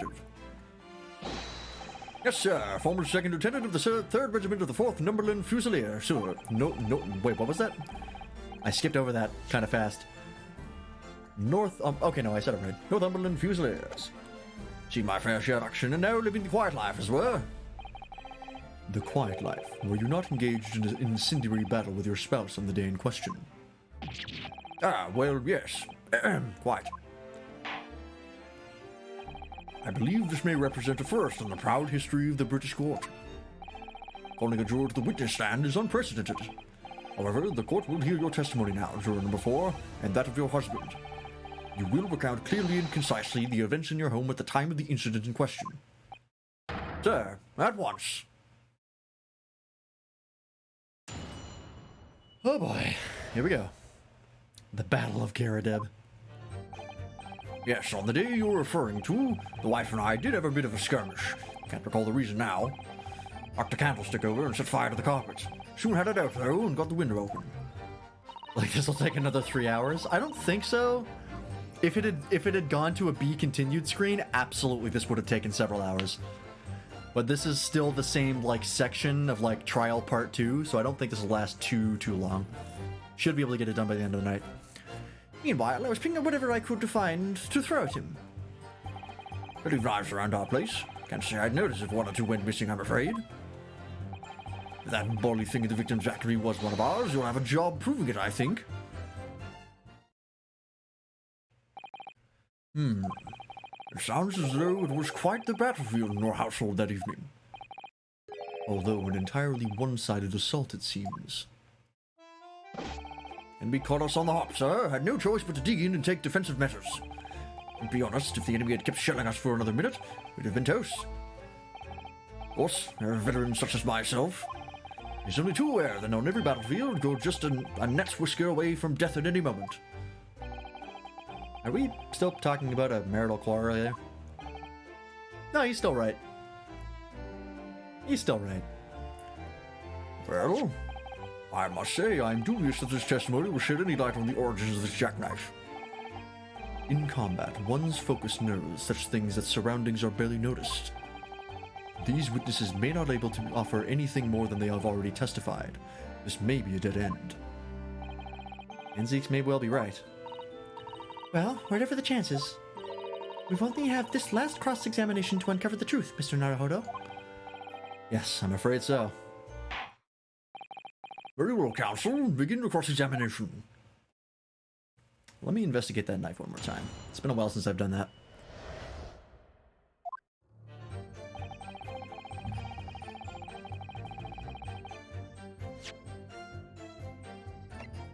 Let me see this. Okay. So there's no engraving on the sign or anything like that, but I remember that when we opened the knife, there was the tip missing. Just the tip. Yeah, that's right.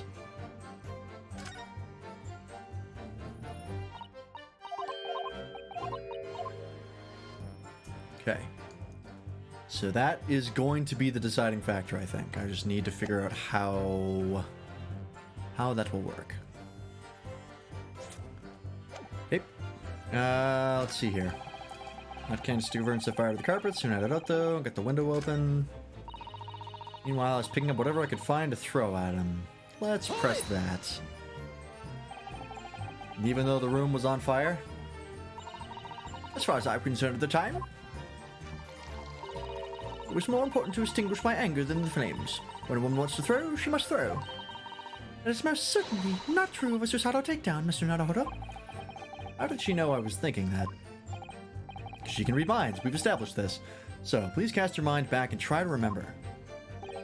Was a knife among the items that you threw at your husband that day? In all honesty, I don't recall. But I feel I must point out that I'm no monster. Let me see. Some bread, a cabbage, garlic, a towel, and a sponge. A napkin.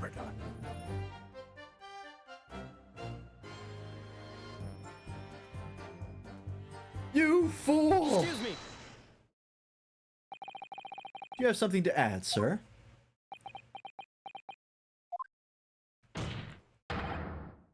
Yeah, by Jupiter. Mr. Garradeb. Don't shoot. Sorry, I beg your pardon. Did your wife's remark did your wife's remark just now bring something to mind? Nothing of any significance, no.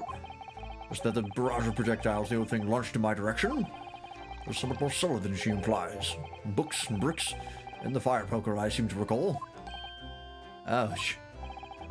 And the woman's aim was uncanny. She landed a direct hit with every bully. Ah! What grief, woman! Not at home now. It's a court of law. Why are you pouring tea in my pipe? Fucking ruined it. Oh, dear me. I'm so sorry, dear. What's she even doing with the teapot in here? Honestly, John, I would never have thrown such things at you, obviously. Well, take a look at this then. How do you suppose that happened, hmm? Your pipe, sir? I had this thing in my hand as usual at the time with the onslaught. Went to clean out with one of her soft projectiles, she did, yes. And when I went to pick the thing up, it was broken in two. I like to see a sponge do that sort of damage. I see, your pipe was broken.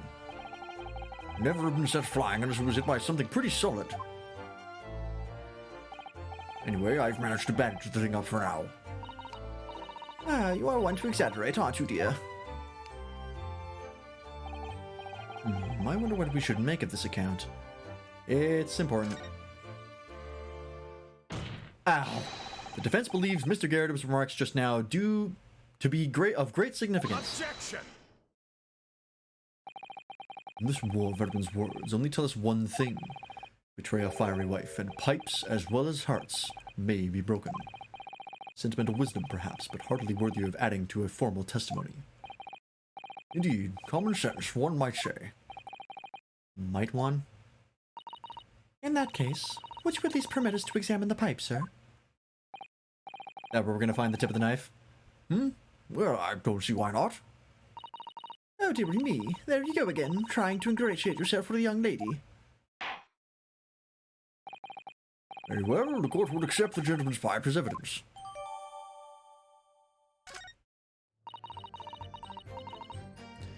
I hope I didn't speak out of turn, Mr. Naruhodo.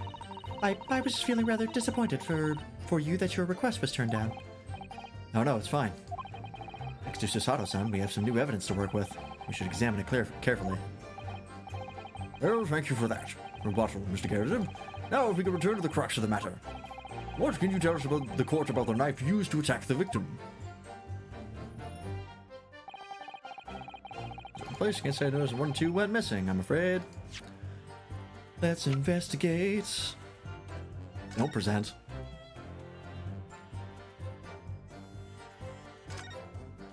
It looks to be in a sorry state with that bandage around it, doesn't it?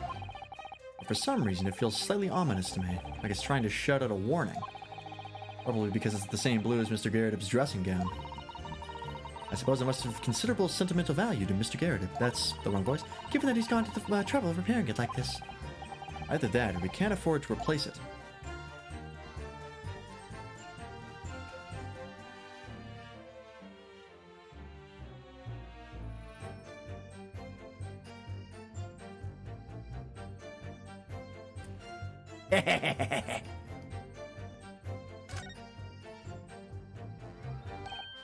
Oh, something just twinkled inside the chamber of the pipe there. Yes, I saw it. Something's stuck in there, I think. Let's turn it over and give it a shake. What's this? It's a tiny fragment of metal. It looks like the tip of a blade or something. The tip of a blade? Surely it couldn't be.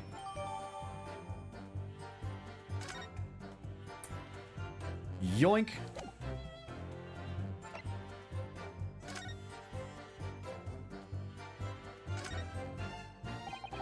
This is the tiny piece of metal we found in the chamber of Mr. Garrett's pipe. It looks like the tip of a blade or something. Tip of a blade? Is something wrong, Mr. Naruhodo? I don't really know. There's just something niggling me, but I can't quite put my finger on what it is.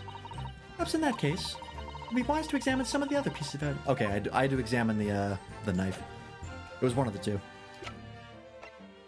I have to re-examine the tip.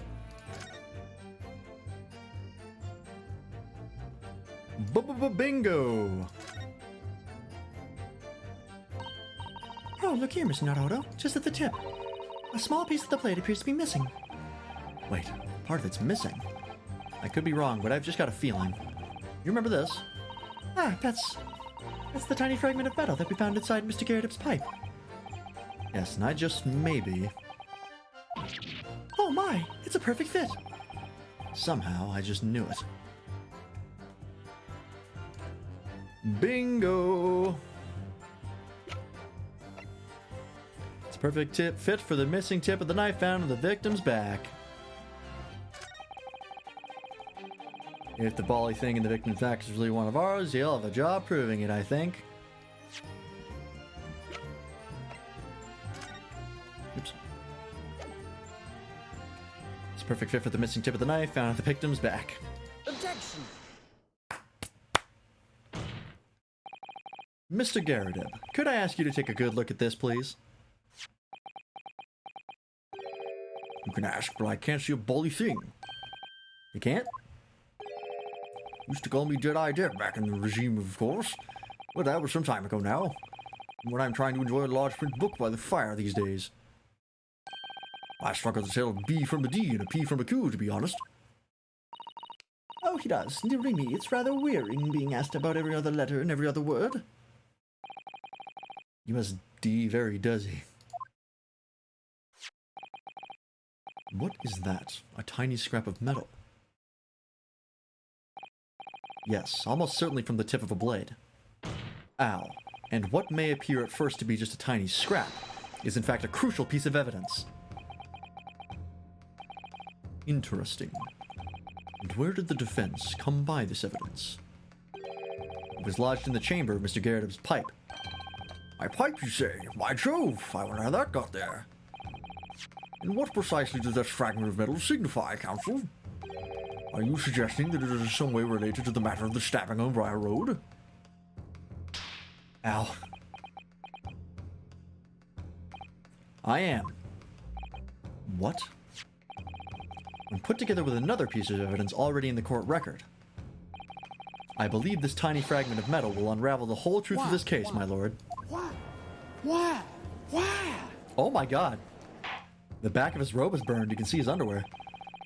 You appear rather confident in that extraordinary statement, Counsel. Very well then, present the pertinent evidence to the court. What evidence when paired with this fragment of metal reveals the truth of this entire case? Take that! This is the knife that was found in the victim's back. If you look closely, you will see that there is a small piece at the tip of the blade that is missing. A common issue with the inferior blades sold at the unsavory street markets. Criminals who use them regularly leave the tips lodged in their victims' bones. And what of this particular knife? No doubt its tip has suffered a similar fate, now languishing somewhere near the spine of the victim. Objection! No, that's not the case. The tip of this particular knife's blade is the very fragment of metal we discovered in the chamber of Mr. Garadeb's pipe. Ah! Oh my god. We've actually dealt him emotional damage. The first time we've seen that happen. Good grief, Lord Van Zeeks! I don't believe it. The knife from the crime scene and this fragment of metal Are a perfect match. Good golly gosh! Order! Order! Order! Is this some sort of Eastern sorcery? This is no magic, my lord. This is a miracle. A miracle? So Van Zeeks has figured it out, has he? Counsel, explain this extraordinary coincidence at once. Yes, my lord. The crucial point we have to ask ourselves here is when did the fragment of metal find its way inside Mr. Garadeb's pipe? Something that was clarified for us in the most recent witness testimony. Had this thing in my hand as usual at the time of the onslaught. Knocked it clean out with one of her soft projectiles, she did. Yes. It would never have been sent flying unless it was hit by something pretty solid. Oh, dearie me. During the argument between these two that occurred just as the victim was on the pavement below, Mr. Garadeb flung this knife at her husband.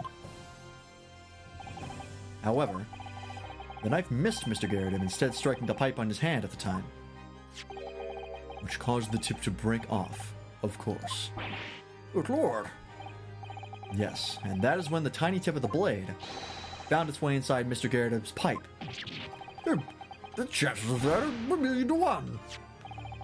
And yet there's no other credible explanation for how the tip of the blade ended up in your pipe. Then, after losing its tip, the knife ricocheted off the pipe and flew out of the open window. In short, this knife, which fell from the window of the Gyarados house, is the very same knife that struck the victim in the middle of the back on the street below. Oh gosh, oh dear, oh no! Oh, they had to get her a crate, I just realized.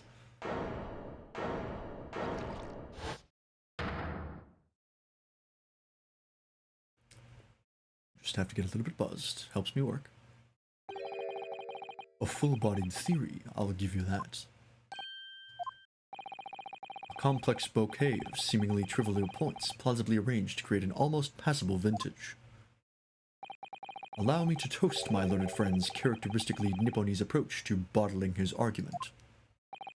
Sorry? But after all, it is just a theory. The bottle, I fear, is corked. Because you see, it's spoilt by an insurmountable inconsistency. Insurmountable? What? Lord Ramsey, explain yourself! And take your fucking foot off the desk! You got to be clean, it's unsanitary. Jesus. What is this inconsistency you claim to have identified? An inconsistency of the simplest nature, my lord. The victim was found with a knife planted in the middle of her back. I guessed this way early on. Yes, and her... Fuck. That's right, you silly little man. Oh, there it goes. Oh, general thing, what are you getting so excited about? Let us consider the basic facts of the case once more. The victim was walking along the pavement before being stabbed in the back and falling to the ground. If the knife that struck her had fallen from above... Another one down. There was no possible way it could have planted itself into the victim's back. Ah! I have 39 more glasses beneath this desk. Order, order. Quite right, you see, that's exactly right. If the knife had fallen on her from above, it would have struck her on the top of her head. Well,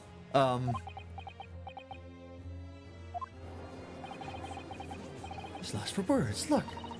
I knew it. I never liked his theory in the first place. I don't know, though. What really did happen? It would appear the defense has made a rather spectacular blunder. if the theory has even one inconsistency, it cannot stand. Your theory, my learned friend, is history. Could you be like a little less JoJo? Like, I'm worried about copyright infringement. We were so close. I could see the truth. I was so sure we were on the right track. But now the way has been blocked completely by just one simple inconsistency. Or in other words, we simply need to eliminate that one inconsistency and the theory will stand. Mr. Sato. You mustn't worry, Mr. Naruhodo. You were just caught off guard, that's all, and your mind went blank. But if the path you were on is indeed correct, then a way will present itself. The key to this is in the court record, I'm sure. All the information you need is there. It seems you have nothing to say, my Nipponese friend. Well, your silence speaks volumes. A tacit acceptance that your theory is fatally flawed. Objection!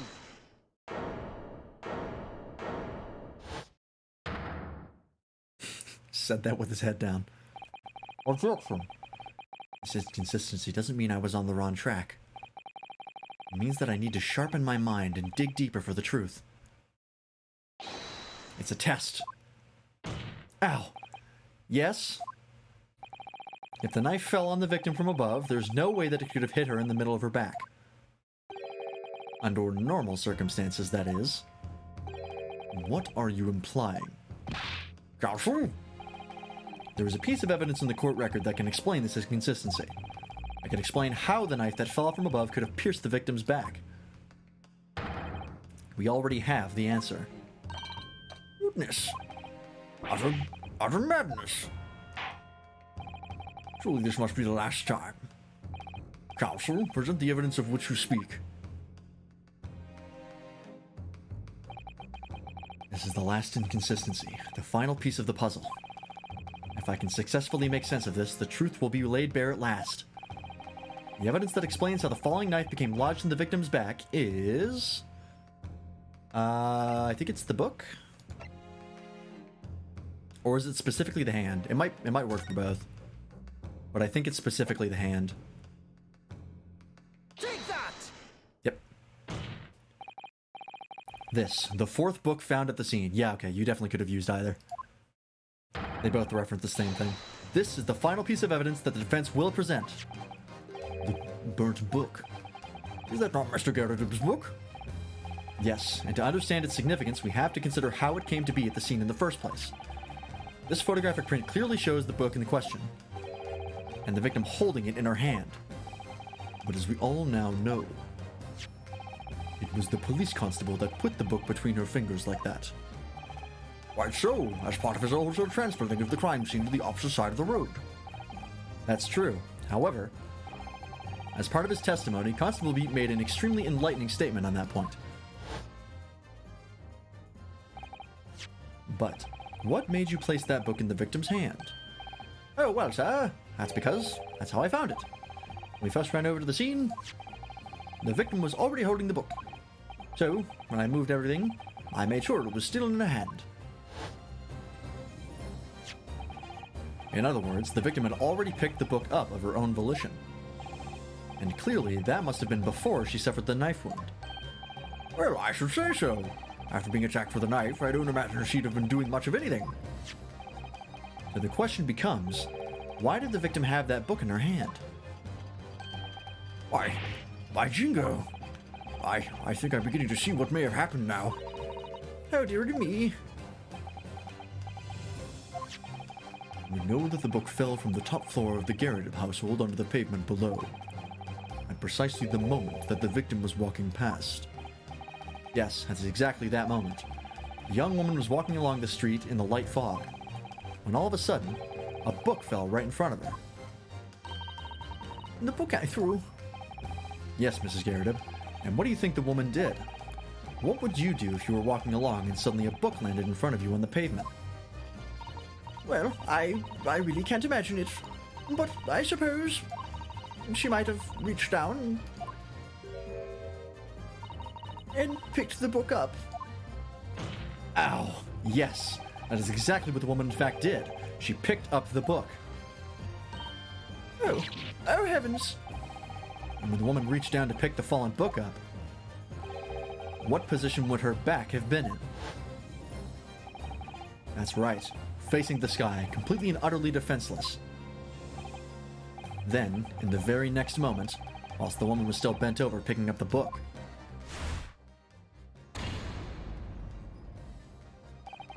the next object fell from the room above, with a jackknife, straight into the middle of her back. And at the same time, walking by chance directly behind Miss Green, was the defendant, Mr. Sosuke Natsume. Well, I never. It appeared to Mr. Natsume that the woman simply collapsed on the floor. In the dark and the fog, he didn't see the knife falling on her from above. Ah. And from the other direction, the constable and his wife saw no one but the victim and her apparent attacker.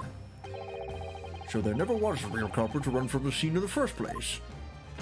Ow. No, this was nothing more than a series of unlikely events that culminated in an unfortunate accident. And that is the real truth behind this case.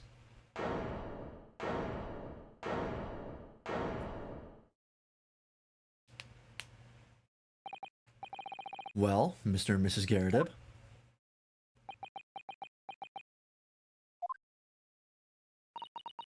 the very first time you showed me that knife, I had my suspicions. At least the lady's lofty enough that the knife stabbed her, but nothing gave shock. I wonder if perhaps it might have been something like that. There, old bean. Poor Mrs. Garrett. Of course, I never meant for anything of the sort to happen, but it was all my fault, wasn't it?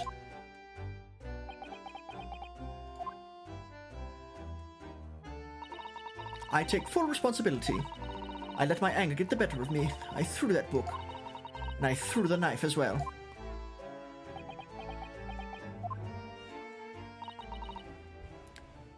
John, dear. It's all right, I know. I'm ever so sorry. Truly. I'm sorry. I was about to say, hopefully he caught her. Nope. The bad knee. The bad knee. It's not gonna last. Oh, there he goes.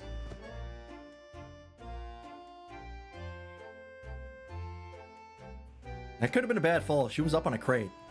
Probably good that he caught her. Lord Van Zieks, what news of Mrs. Garrigan?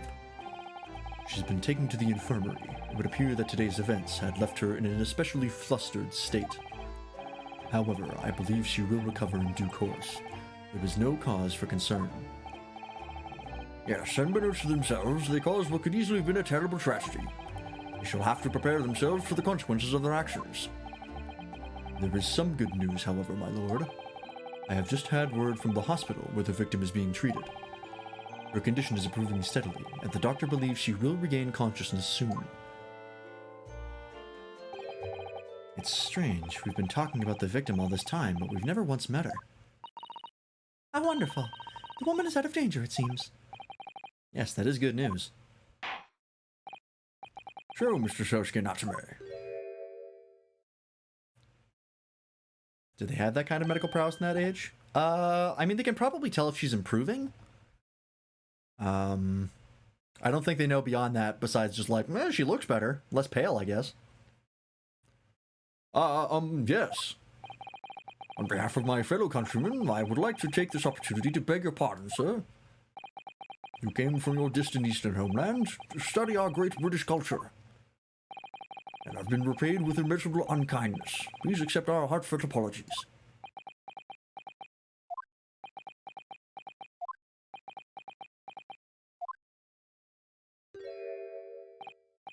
No, it is me who should be begging your pardon. Oh no, Mr. Natsume.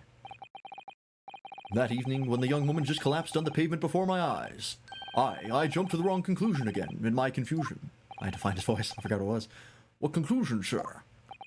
I was sure that the woman was dead. Yes, Constable Beat said the same thing, didn't he? He thought she had been killed too. I suppose she must have looked completely lifeless.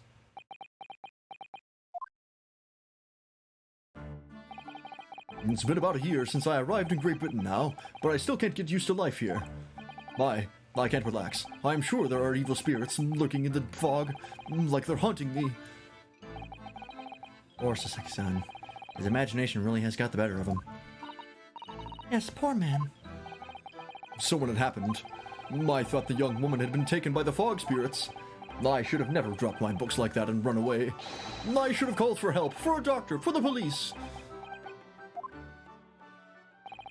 Instead, I've managed to create a rift in the relationship of trust between our two empires. And for that, I am truly sorry. Yeah, it was pretty stupid. Is Mr. Garrett sitting where, Mrs. Garrett was in the juror seat? I just noticed at the last second. One could indeed say there was some sort of mischievous spirit has been at work here, I think. One that created a chain of unfortunate mishaps. We were fooled by the spirit and into false conclusions. But thanks to Lord Van Zieks, our young lawyer here from the east, I have a name. That chain has now been broken and the spirit exorcised. I heartily commend you both. No. Now, ladies and gentlemen of the jury. Yes, my lord. In concluding this trial, I must ask one last time for your decisions regarding the defendant's culpability. Are you ready to present your findings to the court? As the foreman of this jury, I can assure you we've reached a fair and just conclusion. I do declare the truth can be extremely cruel at times. Well, I didn't suspect the woman next to me, that's for sure. Sitting in for the old bean while she's out of action, you know, but I know what her decision would be. Does this mean I'll finally be able to get out of here and start work? Well, it's about time. I say I'll have a corker of a story to tell the grandchildren when I get home, won't I? Very well, ladies and gentlemen of the jury, I hereby demand your final decisions. Mr. Foreman. Not guilty. Not guilty. Not guilty. Not guilty. Not guilty. Not guilty. That old man has been barely helpful. Actually, he's been one of the most helpful jurors.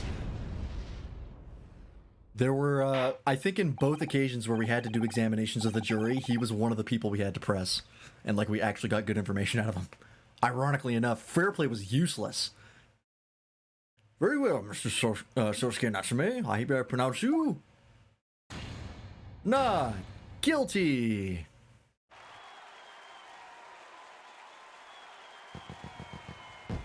Oh yeah, they have fucking fireworks here. Forgot about that.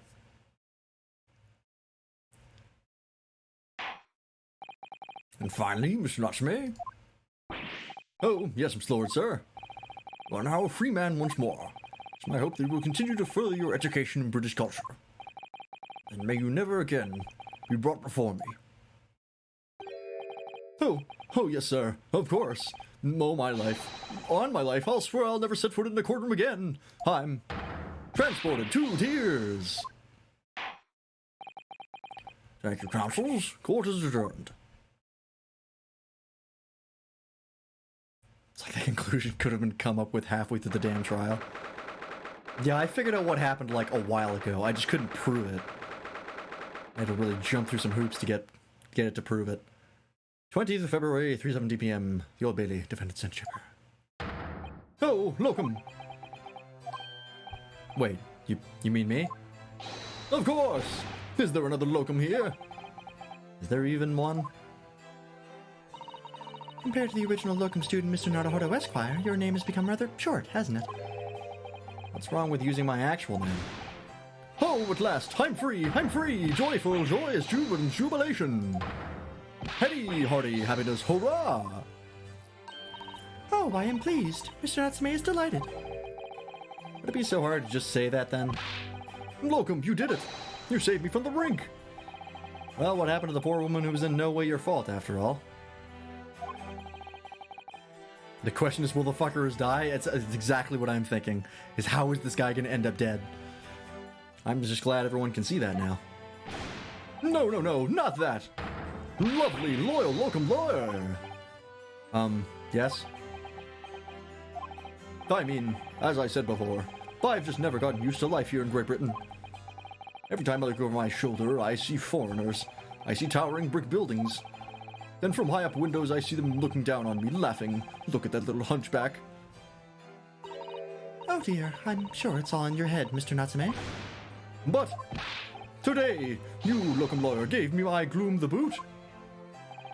You stood firm behind that baronial bench before all those babbling British. You battled to the bitter end, laying bare the baffling truth. And when I beheld the blinding fireworks on the beams of the Bailey's roof, I bellowed, "Behold the best barrister ever born!" Well, that's very flattering, and we're very pleased for you. This has given me a wonderful anecdote to recount to my old friends back in Japan. Ah, an anecdote. Is that what's to become of all my hard work? I have no idea what this is. Oh, there you go, fellow. Oh, Christ, not you, not now. I apologize for keeping you waiting. I rose late this morning. Oh, Mr. Sholmes, what a pleasure to see you. I see I'm here not a moment too soon. A disaster has been averted, I'm glad to say. Oh. The trial shall begin presently, Mr. Naruhodo, and I wish you the very best of luck. It's just finished. What? No! My haste was in vain. Ah! It's you, Herlock Sholmes. Who have we met, sir? This is Mr. Natsume, the man you had arrested, Mr. Sholmes. Ah, I see. I failed to recognize you at first. Our previous encounters have taken place in the gloom, either of your bleak lodgings or that prison cell. I simply couldn't place that curious face in the light. Charming. This is all your fault, Herlock Sholmes. You're the reason I had to go through this terrible ordeal. I'm going to give you a piece of my mind. My apologies, sir, but I assure you, I have placed you now. You're the fellow who abandoned that poor young lady and ran off, are you not? Ah. Had she been taken to hospital more urgently, I feel perhaps she would have regained consciousness by now. Oh, But it was unavoidable, I'm sure. We are but human, after all. Anyone would have been shaken by such an experience. I mean, the guy ran away, and then the cop showed up, like, immediately after, because he saw him run away, so... How much time did the guy actually lose? Like, 10 seconds at most? I do feel very badly about how I behaved.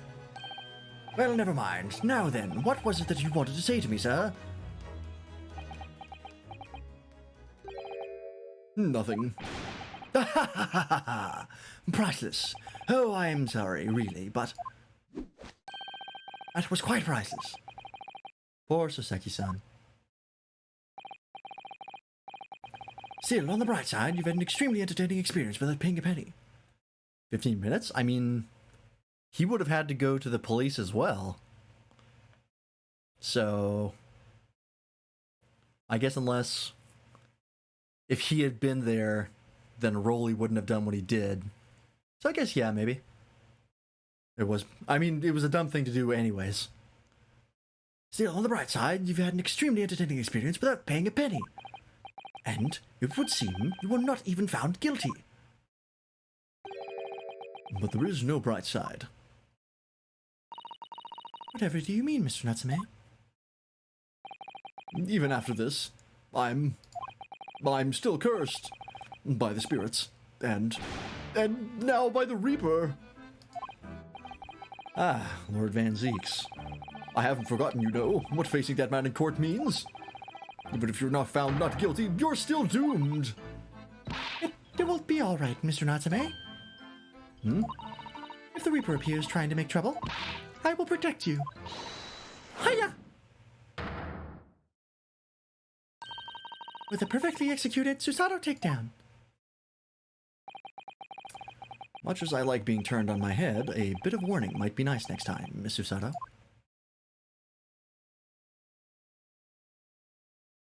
The Phoenix Wright's descendants just don't get no respect. So, Mr. Natsume, what do you intend to do now? You mentioned something about recounting your experiences to your friends back in Japan.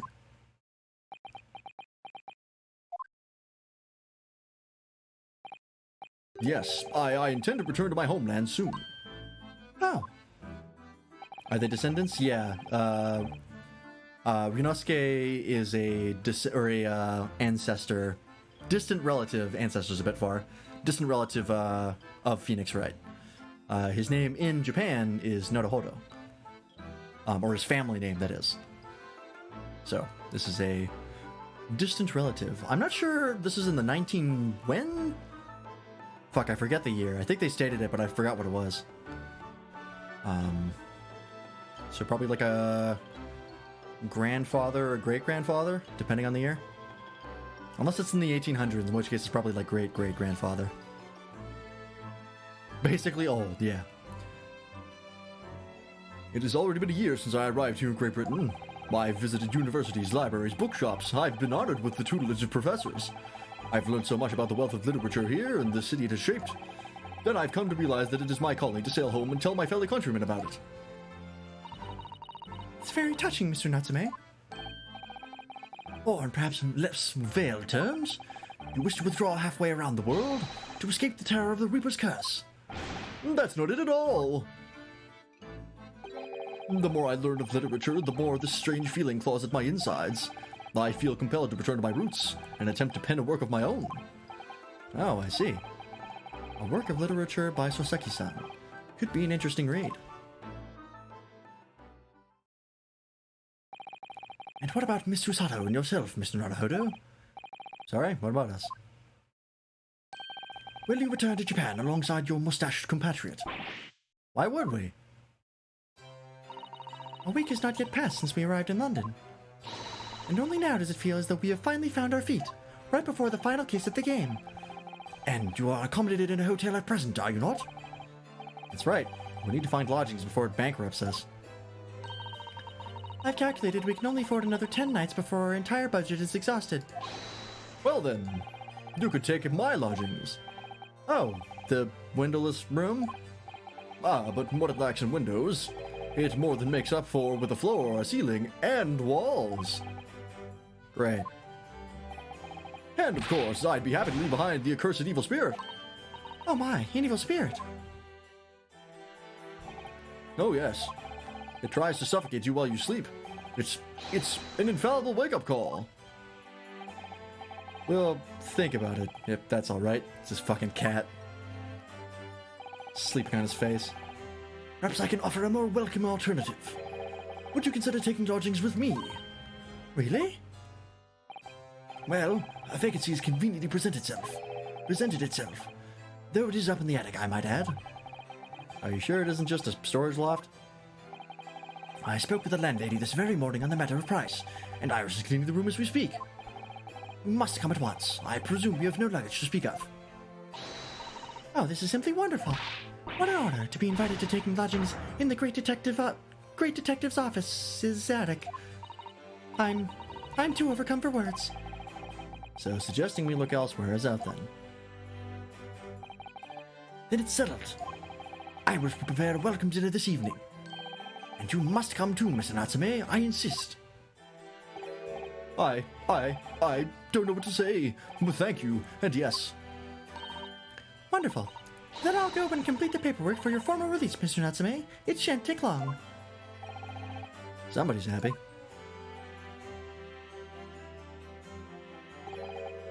Locum, I knew that you wouldn't let me down. I'm truly delighted to have met you here in London. Likewise, Mr. Natsume. It's been a privilege meeting you too. It's a shame that we're going to have to say goodbye so soon. Well, I've come to realize that I belong in Japan. But Locum, we'll meet again one day. Yes, I'm sure. And hopefully by then, I'll be a successful lawyer. Hopefully by then, I'll be a successful author. Well, my dear fellow, our carriage appears to have arrived. Shall we go, Mr. Naruhodo? Yes, Mr. Sholmes? I've little doubt Mr. Natsume will be released in time for dinner this evening. And so, with Soseki-san's innocence successfully established, we rode with Mr. Sholmes to what was to become our new home, 221B Baker Street. So how does Soseki die? Here it comes. Oh, nope, we're actually in the attic.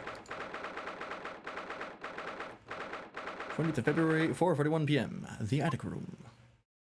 It's not a bad place. It's definitely a storage loft, but throw a bed in here and it's not too bad. So this Is to be our new office, yes. our office? I rather like the sound of that. Me too. It's simply wonderful, isn't it? I hope you can see this, Kazuma. It's only a small step. But I'd like to think we're getting a little closer to your dream now. So, my dear fellows, do you like the place? Oh my god!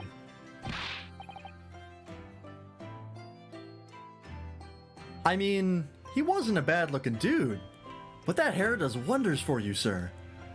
Fucking ditch the hat. That's a good look. Ah, Mr. Sholmes. Yes, thank you so much. It's a delightful room, Mr. Sholmes. I simply adore it. I gave it a British accent. It's fucking infectious. Good, I'm pleased to hear it. Iris and I are delighted to welcome you. I hope everyone's hungry. It's nearly time for dinner. We'll eat as soon as Mr. Natsume arrives. We'll have a lot to celebrate. Iris, you must let me help you. All right then, Susie. You can be in charge of the salad. Splendid.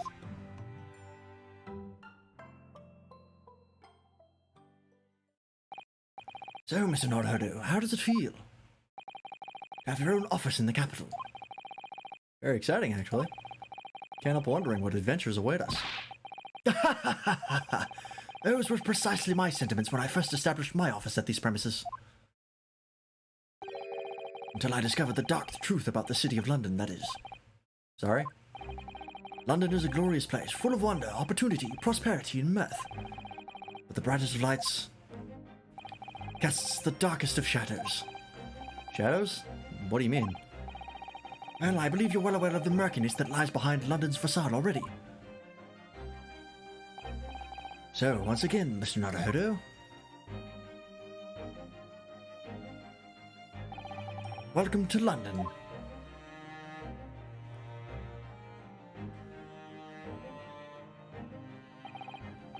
Of course, at the time, I had no idea the significance of those words Mr. Sholmes so casually spoke. But it wasn't long before my turn came to lift the facade and see the true depth of the murk that lay behind it.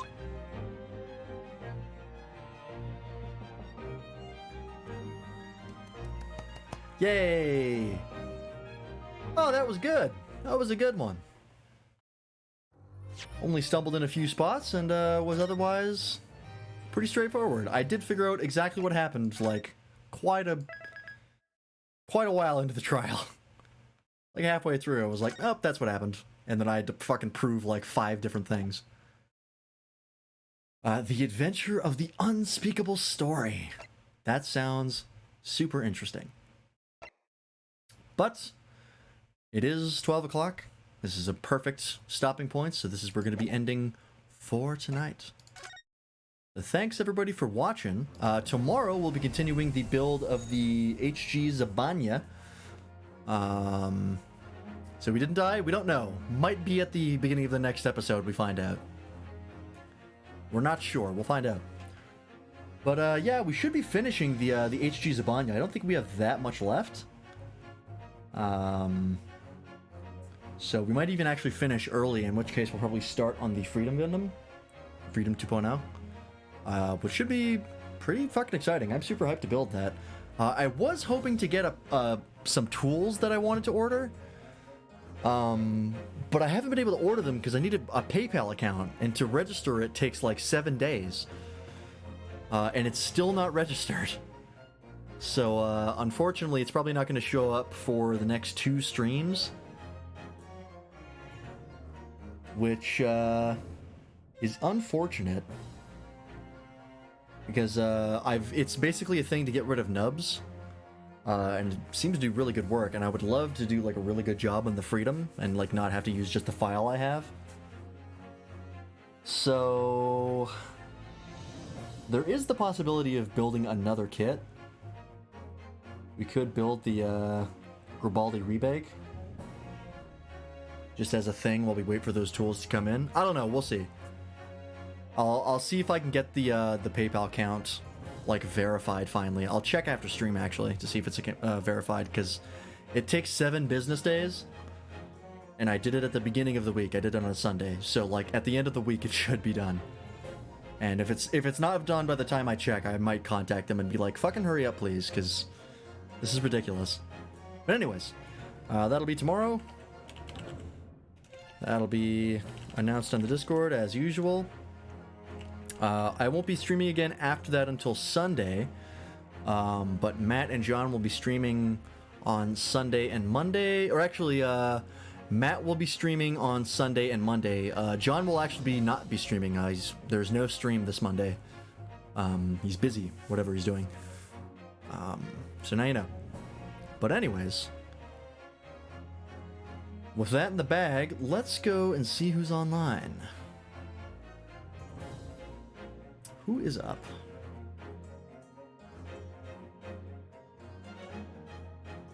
Takes a hot second to boot up. Oh, Enemy Pup is playing Yakuza 0. Yeah, we gotta rate him. 100%. How could we not?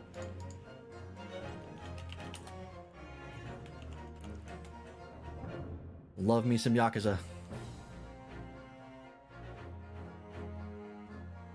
Alright. Should be going out any second now. Alright, so yeah, tomorrow more Gunpla. Hopefully we'll see you there for that, and thanks for watching. Continue this next week. See you later.